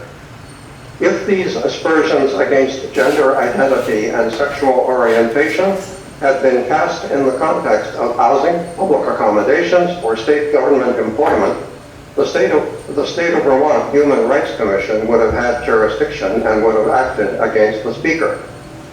If these aspersions had been cast in the context of other employment, the Office of the Vermont Attorney General, Civil Rights Division, would have had jurisdiction and would have acted against the speaker. Our Town of Putney Select Board, as a municipal public body, cannot uphold lower human and civil rights standards than these state of Vermont agencies, because aspersions cast personally against others are not protected speech as per the Constitution for the United States of America and the Constitution of the state of Vermont. Mindful that your challenging role as chairperson of a public body is still new to you, you may have been unaware that you had the right to instruct the speaker that this person was no longer recognized to speak as per standard rules of order. Only whether the pending question should be adopted or rejected is germane to the discussion and will be heard, and ad hominem speech is prohibited. The speaker owes everyone a public apology in this forum. Thank you. Thank you, Mr. Fairman. Is there other public comment online? Any comments in the room? Swift? I would just speak to what the previous speaker brought up of the facts versus feelings, and I think that they were definitely part of what spurred that moment was the intensity in the room that you chose to pass it. And I think there are moments where feelings based on what is factually going on in front of us spur new legislation, spur new movement, spur new newness and new changes in our perspective of what's going on right in front of our faces. And I don't know the legality of all of that, but I think that that's what I want a legislative body to do when there are things real here, right in front of our faces in real time, that we're able to confront them and instigate support, or whatever the opposite of support is right now, or calling on our road crew to instigate an emergency, because like that's kind of, whoa, this is sort of a cultural emergency right here of feelings, and how do we want to deal with it? And what I think I said in that meeting was like, are we open to having the conflicts, taking the risk of having the conflicts, having the fallout from this for this short period of time, which is much support from your community to shorten that as much as possible, and to back you up on your decision. So I continue to support the decision you made to fly that flag and to support this process of getting a formal policy, and thank you again. Okay, thank you. Laura? I appreciate what everybody has said and the fact that this conversation is happening. So thanks for everybody for coming to the table on this. I also suggest that we're really careful in having conversation around somebody that's not in the room and how a conversation potentially impacted them. I think it's really important that if somebody has an issue with the way the select board behaved and its impact on them, that they come to the select board and have this conversation. So just a perspective. Thank you. Thank you, Laura. And it did occur to me that the person in question has not come forward to me privately or to us publicly to complain about how they were treated or to further what they were trying to say. So I think it is important for us to try not to speak for others when trying to make a point. So thank you for that. Is there any other discussion among the board on this?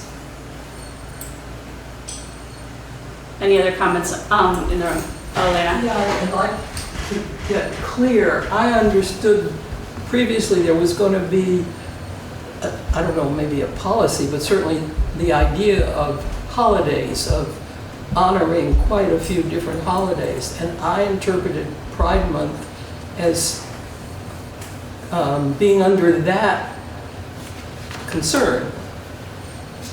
Now I hear that probably a policy is more of a guideline, but that's how I interpreted that that discussion. Did you? Yeah, I just wanted to say, I mean, it's going to come up when we get to the flag policy, but there are differences in, actually, I'm gonna refrain right now because it will come up when we get to the flag policy about what is public, what is how a flag can be a representation of what we as a select board have already agreed to versus a public forum for communicating something in the community. So we'll discuss that, I'm sure, when the flag policy comes along. Swift. I can just share that I think, Elena, who's been in the room with a lot of conversations, it could get very confusing. Right now there are a few different documents that Equity Inclusion is working on. One of those was a very clear proposed piece of, what is it called, a holiday closure? The holiday holiday recommended meeting schedule. I'm really don't know what it's called. There's a Non-working holidays. Thank you. So there's a non-working holiday piece, which is like, these are religious holidays that people usually don't work on. Consider not scheduling your meetings on them. That's a one piece. And then there's a secondary thing that actually hasn't been approved by you, but it's in a draft form. I'm not sure if it needs to be approved by you, but the equity inclusion list of these are the commemorative months that we make a statement of. But more seems like a public document that can change at any time. Like, here are the ones, editable at any time, add one in, let us know, write a statement yourself, we'll read it. So there's that, and then there's a separate piece of what happened with, I guess that was sort of an offspring of that, of like, oh, it's Pride Month, and we were at a place of a month that formally had a flag and with enough presentation ahead of time to go forward. I can share more, but it's kind of confusing because there's like all these different things. And I think what you said is right. The overlap of the flag policy is going to get it more clear. And having all of those published. How will I know? It will be on the town website or something like Which part? The flag policy? all these decisions. Any All of these those. guidelines. All those guidelines should eventually make it online. That would be the ideal. I mean, that's our policy. None of them are going to be No. voted on from. Right. We're working on them still. More discussion on the board? Any more comment online? Any other comment in the room? Heather? I'm just curious, moving forward, are you guys taking suggestions on what to fly now? Now that one's been flown, are you permitting anybody else to fly anything? What does that look like? And who purchases the flag? What's the board's feeling on that? We haven't made any decision about that, as far as I know. If that comes to us, we'll have to discuss it, when it comes to us, I suppose. And pending flag policy. Very soon, flag policy, it seems. If I may, this is kind of my issue is we've already done one, now we've opened the door. And it's not gonna need a flag policy because we've already done the one without the flag policy. I am also looking for transparency into who purchased the flag so that we set standard for who's gonna purchase the rest of them. So the town paid for them. So equity and inclusion does have a budget. So depending on the flag and the flag policy, because that too there might be an item in the flag policy about who purchases it. Yeah, see? But so maybe I'm not clear. If I or anybody else comes in the next meeting and flag policy is not done with this group wants to fly this flag for this reason, it's completely legal, now what? Then we'll discuss it. Right. I have two hands online. Laura? I'm curious, and this is probably a question for legal, but can you make a motion to, and it wouldn't be until next meeting, obviously, because it has to be warned, but could you do something to say that we're working on this policy right now, and while we're working on this policy until it is finished, and give yourselves a deadline, we're not going to accept any recommendations that we're working on the application process and how we will accept flags going forward. That's a possibility, yeah. I guess, like you said, we'd have to run that by the town lawyer. Mr. Fairman? Madam Chair, I believe I'm seconding what you just said. You are in very deep legal water here, and you certainly need to consult legal counsel. Thank you. Okay, thank you. Is there any other comments on the select board? Any other comments in the room? Any other comments online? Hearing none. Going on to rules of procedure policy. Where is it in here? Based on some conversations that we've had in the special meeting where we worked on a lot of different policies, and based on some interactions that I've had with the public where I've had to deny agenda items for a variety of different reasons. I did some tweaking to our rules of procedure. So it's on page 2 under agendas. And I guess I'll read the whole thing as drafted. It says each regular and special meeting of the body shall have an agenda with time allotted for each item of business to be considered by the body. Select members and chairs of committees, commissions, and boards must submit their agenda items to the town manager by 5 p.m. on Wednesday, the week before a meeting. Late submission will be considered only if they are time sensitive. The public may petition the select board during public comment to be added to a future agenda. A majority vote of the select board is required to place petitioned items on a future agenda. The chair shall determine the final content of the agenda. And the other change that I made to this to make sure that this is clear is that we have our regular meetings, which we added a hybrid piece to, but the expectation, so special and emergency meetings have a sentence added to the end which says, depending on the reason for the special or emergency meeting, there may or may not be a remote option or recordings of the meeting, so that we don't run into that confusion again. So how does the board feel about the change to, specifically the change to how the public may get on the agenda?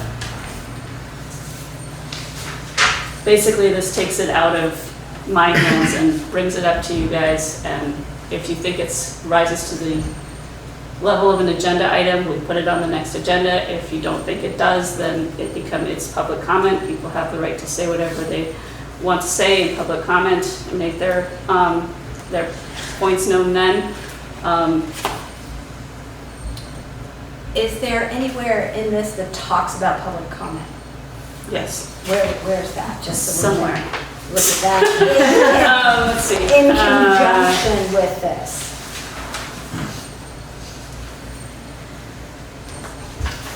It's some public participation, Yeah. so. Public participation. Yeah, so. Is it item number 3? Comments by the No. public, no.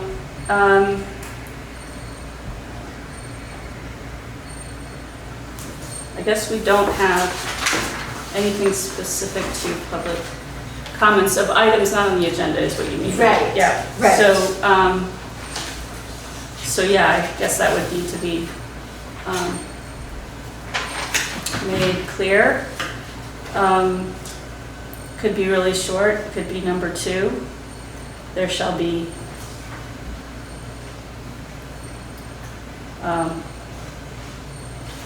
public comment on items not on the agenda at the beginning of the meeting. Right. The public is welcome to comment during that section of that time. I think that's important to have. Okay. And with that added, I really like the change that you've made. I think it's a really good idea to take it out of make you have to be responsible for this, and instead have public have people request to be added to the agenda and for us to consider it during public comment. I think that's a fantastic way of proceeding with this. Okay, great. My feeling is it gives the entire board a chance to speak on the issue. Right, and that we're not trying to communicate with each other. We can't communicate in between meetings, and so it takes it out of like, oh, these 2 people are going to be responsible for vetting the agenda and public additions to the agenda, and it allows us all to participate in that in a timely fashion, in a way that works time-wise. Yeah. Okay. It's my opinion. What do other board members think? Sounds good. Yeah? All right. Public comment online, Mr. Fairman? Thank you, Madam Chair. I just have to switch screens here. Here we go. Your agenda is item 1. It reads, a majority vote of the select board is required to place petitioned items on a future agenda. Then it says, the chair shall determine the final content of the agenda. Doesn't that mean that the chair is overruling a majority vote of the select board? So the way that I read that and the way that I intended it was that the board votes to put it on a future agenda. The chair in consultation with the town manager, may need to move it to a future agenda based on whatever is going on at the time. Okay, then, Madam Chair, I take the liberty of suggesting that perhaps you amend that sentence to say a bit along the lines of what you have just said. So that, of course, as always, I'm speaking as a friend of our Town of Putney Select Board. I have two other points that I would like to speak to. May I? Yes, go ahead. Thank you. Regarding special meetings and emergency meetings, it says, depending on the reason for the special meeting, there may or may not be a remote option or recordings of the meeting. Now, what you are actually doing here is you are establishing two kinds of open meetings, one of which is more open than the other, and the reason for doing so is not stated anywhere, so it is up to someone's whim. Now, I suspect that this is a violation of the spirit, if not the intent, of the Vermont Open Meeting Law, and I realize that I am not a lawyer, and you in a previous meeting said why should we listen to any one person? And the answer is the only reason to listen to me or anyone else is because of what I say. But of course you may disagree with me, and it is quite possible that we shall have to look into that judicially in terms of the Vermont Open Meeting Law, because I'm pretty sure the law does not allow you to have two classes of open meetings, one where there's a remote option and recordings, and another where there isn't. And nobody has to specify in advance which are the applicable reasons. It is just what someone wishes to apply in the event. Now, finally, regarding public participation, and we have discussed this before, under public participation 2, at the conclusion, I'm reading now your rule of procedure. At the conclusion of discussion of each agenda item, but before any action is taken by the public body at each meeting, there may be 10 minutes afforded for open public comment. Now, the Vermont Open Meeting Law states, this is 1 VSA section 312H, I quote, at an open meeting, the public shall be given a reasonable opportunity to express its opinion on matters considered by the public body during the meeting. Now, in a previous public discussion we had, you said, well, the LCP says we can say may. Now, I can tell you now that if our Town of Putney rules of procedure say that public comment may be allowed, that is a clear violation of the open meeting law, and I certainly can move for summary judgment, meaning that there's no doubt whatsoever that I'm right, because the court will simply say may and shall are not synonyms. And the law says that the word is shall, therefore may must be struck. Now, of course, it's up to you about how you handle this, but I'm quite prepared to take it there if that's where we have to go. Thank you. Okay, so I just reiterate to the public that the statute that Mr. Fairman is referring to does not specify that the public has an opportunity to speak during all the agenda items. All it says is that we have to give you an opportunity to speak during the meeting. So we can have it at the beginning and the end. We can have it just at the beginning. We can have it just at the end. We can have the way that we currently have it, which is that we allow the public to speak and comment on each agenda item. But there is no statute that says that we have to have it after each agenda item. So I'm comfortable with that language. Is there further comment among the board? And I also just remind the public that anyone can take us to court. They can always do that. Are there other comments? I have, Mr. Fairman made 3 points, and I'm not interested in the third one. I'm perfectly comfortable with your take on the third one. The other one, the first one having to do with the chair shall determine the final content of the agenda versus whether we set up the agenda. I think next agenda. Yeah, I think if we just switched those two sentences, and we moved the chair shall determine the final content of the agenda up after late submissions. Okay, yeah. Okay? Yep. So that talks about the agenda in general. Right. And then we shift the topic shifts to the public may petition the select board during public comment to be added to a future agenda. A majority of the board is required to place a petition on a future agenda. So it kind of makes clear that, I think it solves that problem. Okay. So Yeah, that sounds good. that's what I would do there. And what was the second one? There was, was objecting to the fact that depending on the reason for the emergency meeting or the special meeting, there may or may not be a remote option or recordings of the meeting. And, you know, again, we are not required to have hybrid meetings at all. Right. So while some members of the public may feel that it violates the spirit of the open meeting law, it does not violate statute. So I'm still comfortable with that language as well. Is there other comments among the board? No? Are there further comments in the room? Heather? I just have a question. Is there language written in, if somebody doesn't get on the agenda and they do bring up an issue during, excuse me, you know, the end piece where they're allowed to bring issue, how do you do anything with it if it's not warned? Is there language written in there to be able to do anything with it? If the board doesn't feel that it rises to the level of an agenda item, then it won't be acted on. Right. What I'm saying is, so at the end, we have, you know, any other business, things like that, or in the beginning, we have the spot with new business for anything that's not on the agenda. If something presented there comes to rise, how is it going to be handled without any verbiage to address it without being warned? So the intent was that it would happen during the first public comment period. So maybe the public comment period should be in the agenda piece.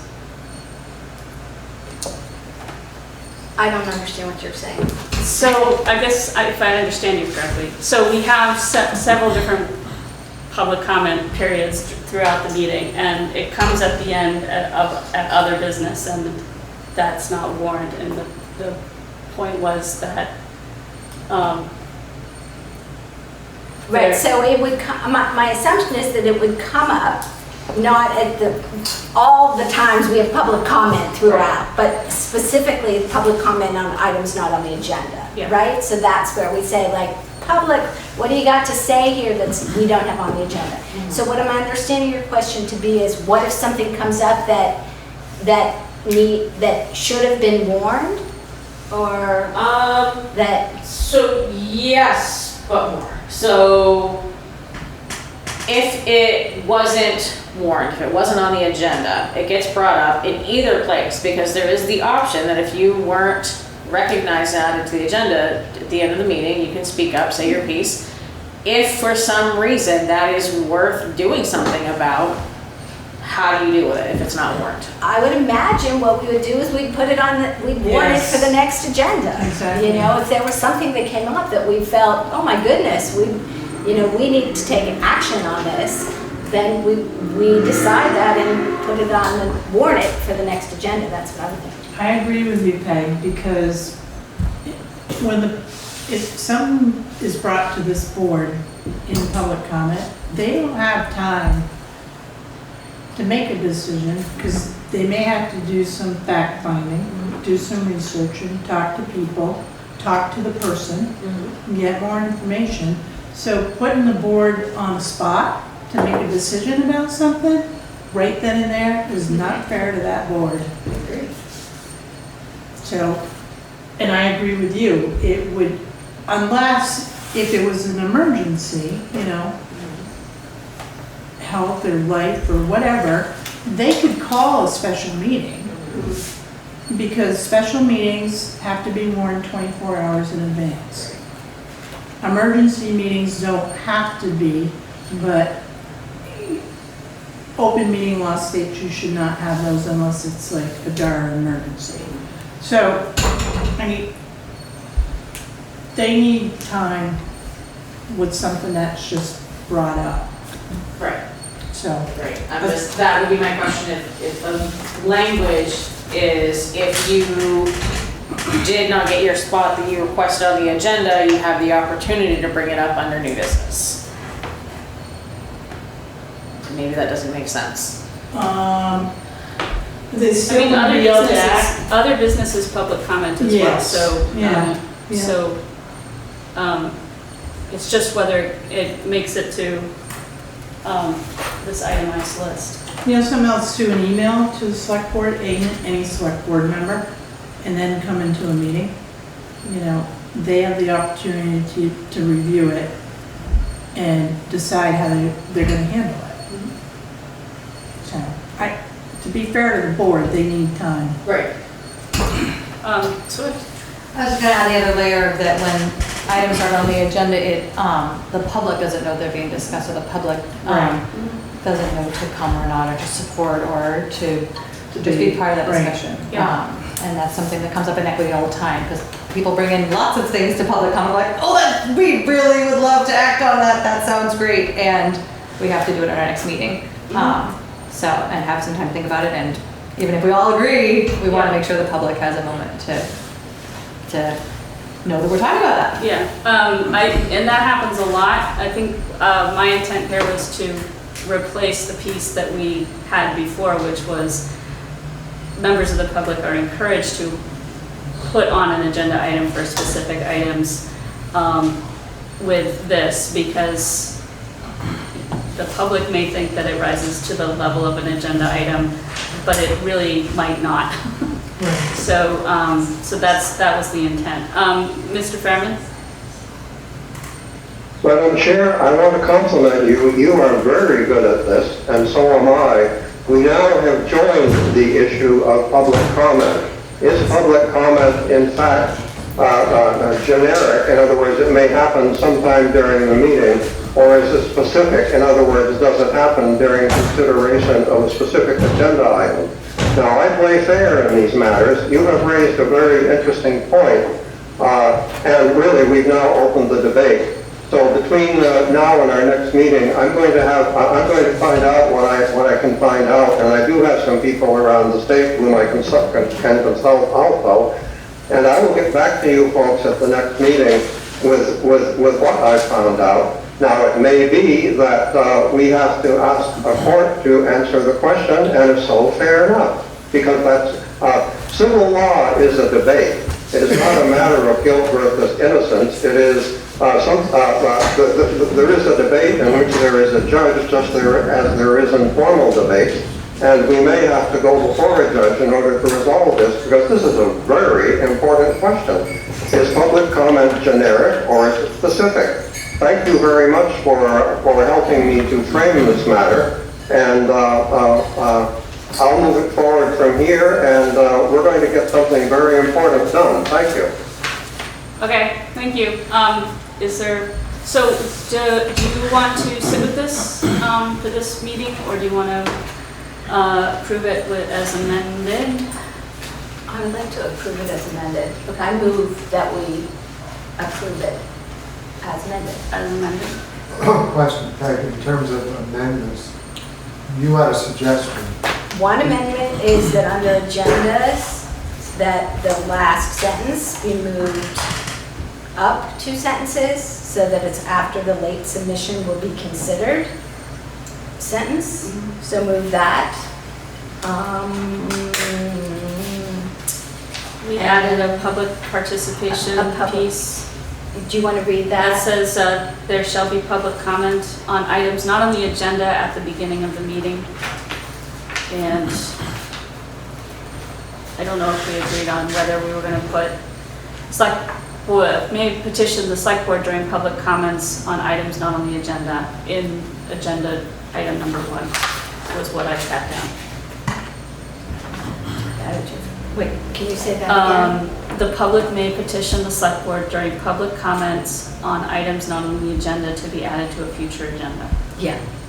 So those were the changes. So I have a move, I have a motion. Second. So it's been moved and seconded to adopt the rules of procedure for Putney Select Board as amended.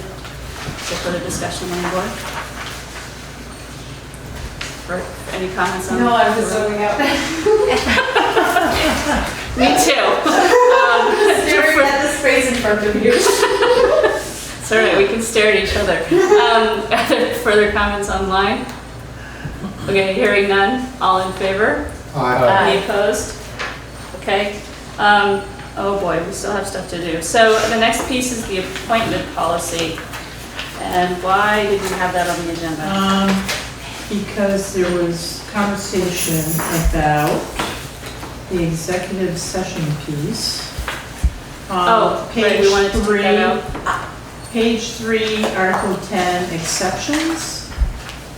D, item D. Yeah. So, Okay, I would like to move that we table this. okay.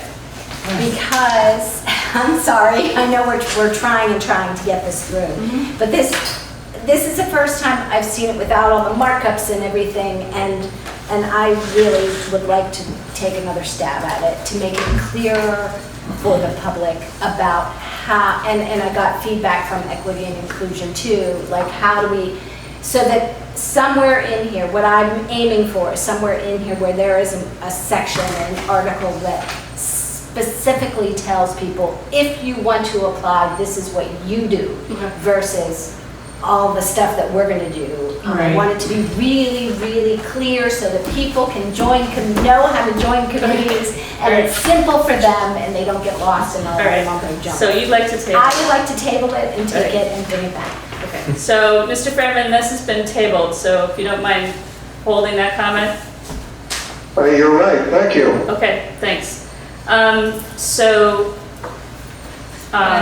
Scratch the, I was going to add that the equity, because the meeting was, didn't have quorum, we didn't get a chance to discuss it, so it'll be on our next meeting as well. Okay, So good. And maybe Peg can get us, but it's in 2 weeks, so I won't put that on you. No, Maybe actually, it's good to put it on. Okay, so our meeting's on the 2 weeks, 20, and then I can get it to you. The last I work really well on you, All right. The last Thursday. Okay, sounds like that can be done off.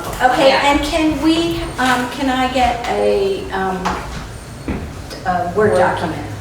Yes. Okay, A clean one? a clean one that I can work with. All right.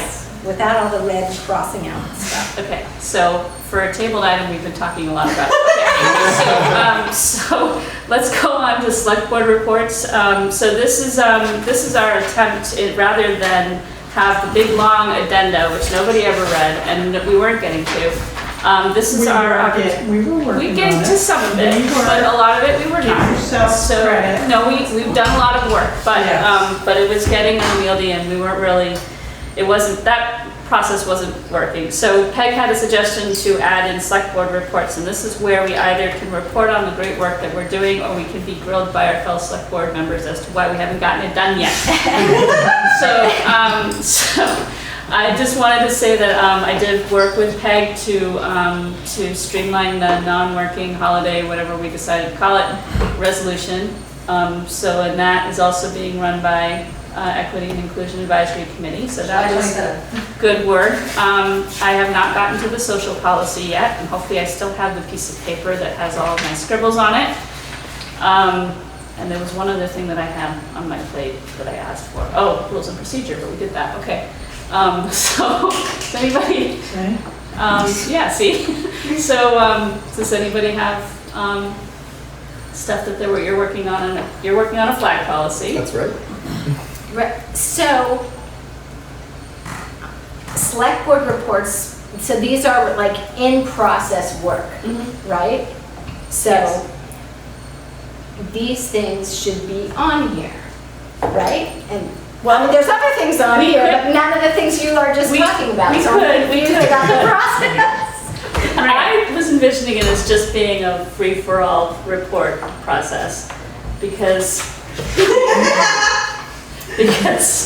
I propose that we have listed here things that are actively in process, not things that are like, oh, these are on our to-do list, we want to get to these, but things that are actively being worked on that we need to report on. Okay. Like, so I see flag policy as an active, in-process situation.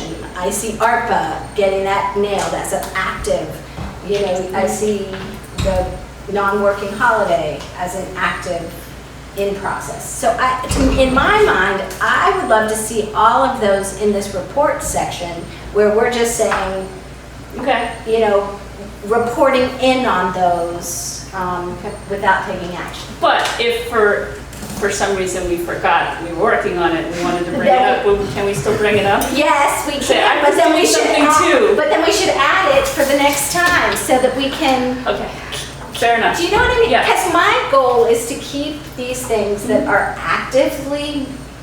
we're actively working on in the limelight, and we have to report on them. That's how I get work done. I think what you mentioned could be brought up during adjustments to the order, well, that's not to the agenda, it's to the order of the agenda. Never mind.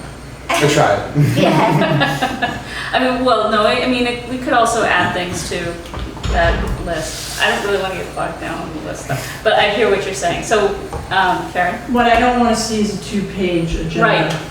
Right. Just saying. Yeah. Yeah. Put commas instead of new lines. Yeah, I'm gonna have to.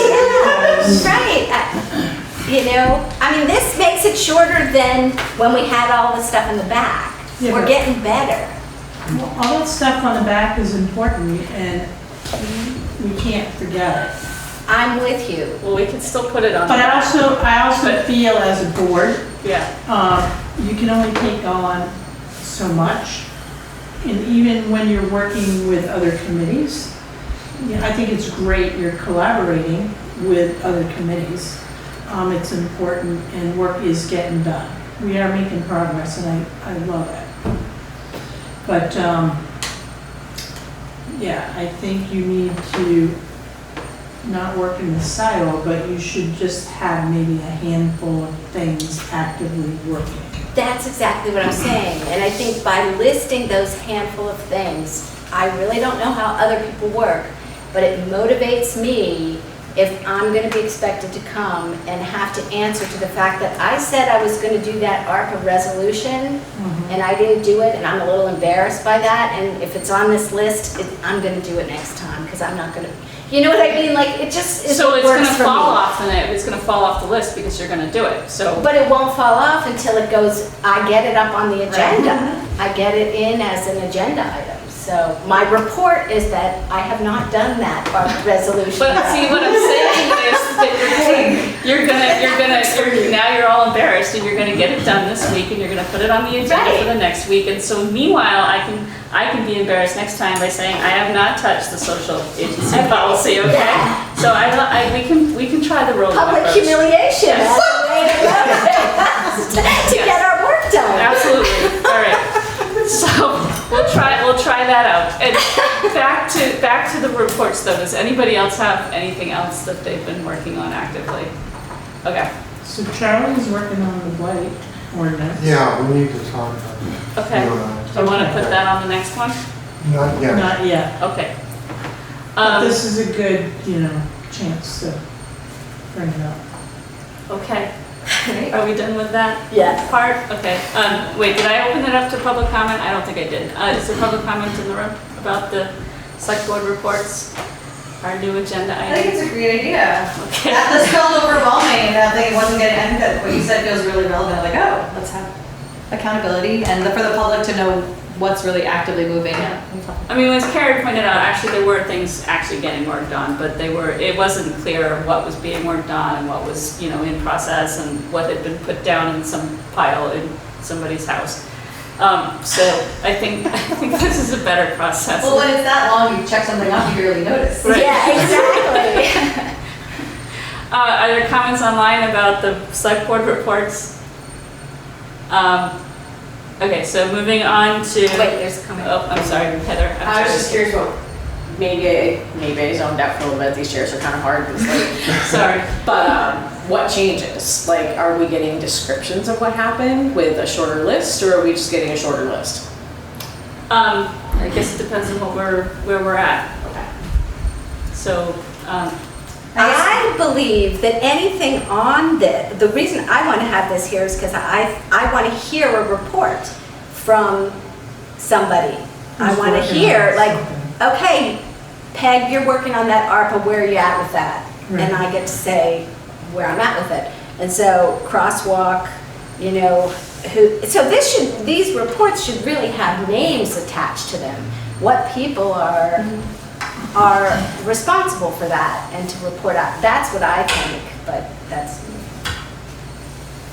I mean, we don't have, especially if it's a document, we don't have the document in front of us, so, you know, I reported that we worked on the resolution and it's, you know, now in somebody else's hands at the moment, but we did work on it. We got somewhere on it, so, you know, we felt good about that, so I guess that's a little vague, but I don't honestly remember all the changes we made to it, so I can't really tell you. We'll get better at the select board reports as we go along. Or try to. Swift? I would just say that I don't know how it's a public document that's not necessarily part of the agenda. I'm sure there's a way to do that, but having the long list being something that is accessible to the public if they're interested, or like that long list still exists somewhere and is updated, like maybe it is on the back still. We can still put it on the back. Yeah, of like here's the to-do list and it's long, but here's the ones we're focusing on.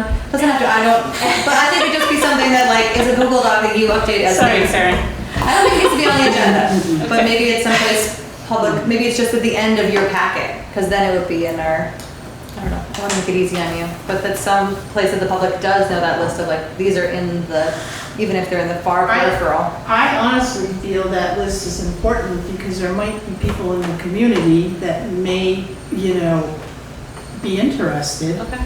So let's put it back on the back. Let's put it on the back. Especially, you know, writing policies, that's not Yeah. easy, we found that out. No, It takes this is a true. lot of time Yeah. and energy Yeah. from a lot of different people. Yeah.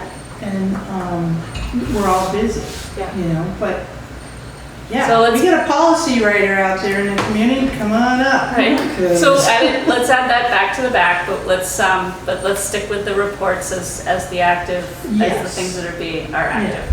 Okay. Are we done with that discussion? Okay. Moving on to other business. Is there other business on the select board? Anybody needs to bring up? Is there other business online? Other business in the room? Okay, moving on. Do we need an executive session? No. Okay, good. So our next meeting date, this is the correct meeting day, right? Yes. Okay, the packet online may have the wrong date, but the real date is July 26, 2023. That's regular meeting here in the town hall and on Zoom. Can I hear a motion to adjourn? Motion to adjourn. Second. All right, all in favor? Aye. Aye. Any opposed? Okay, thank you, everyone.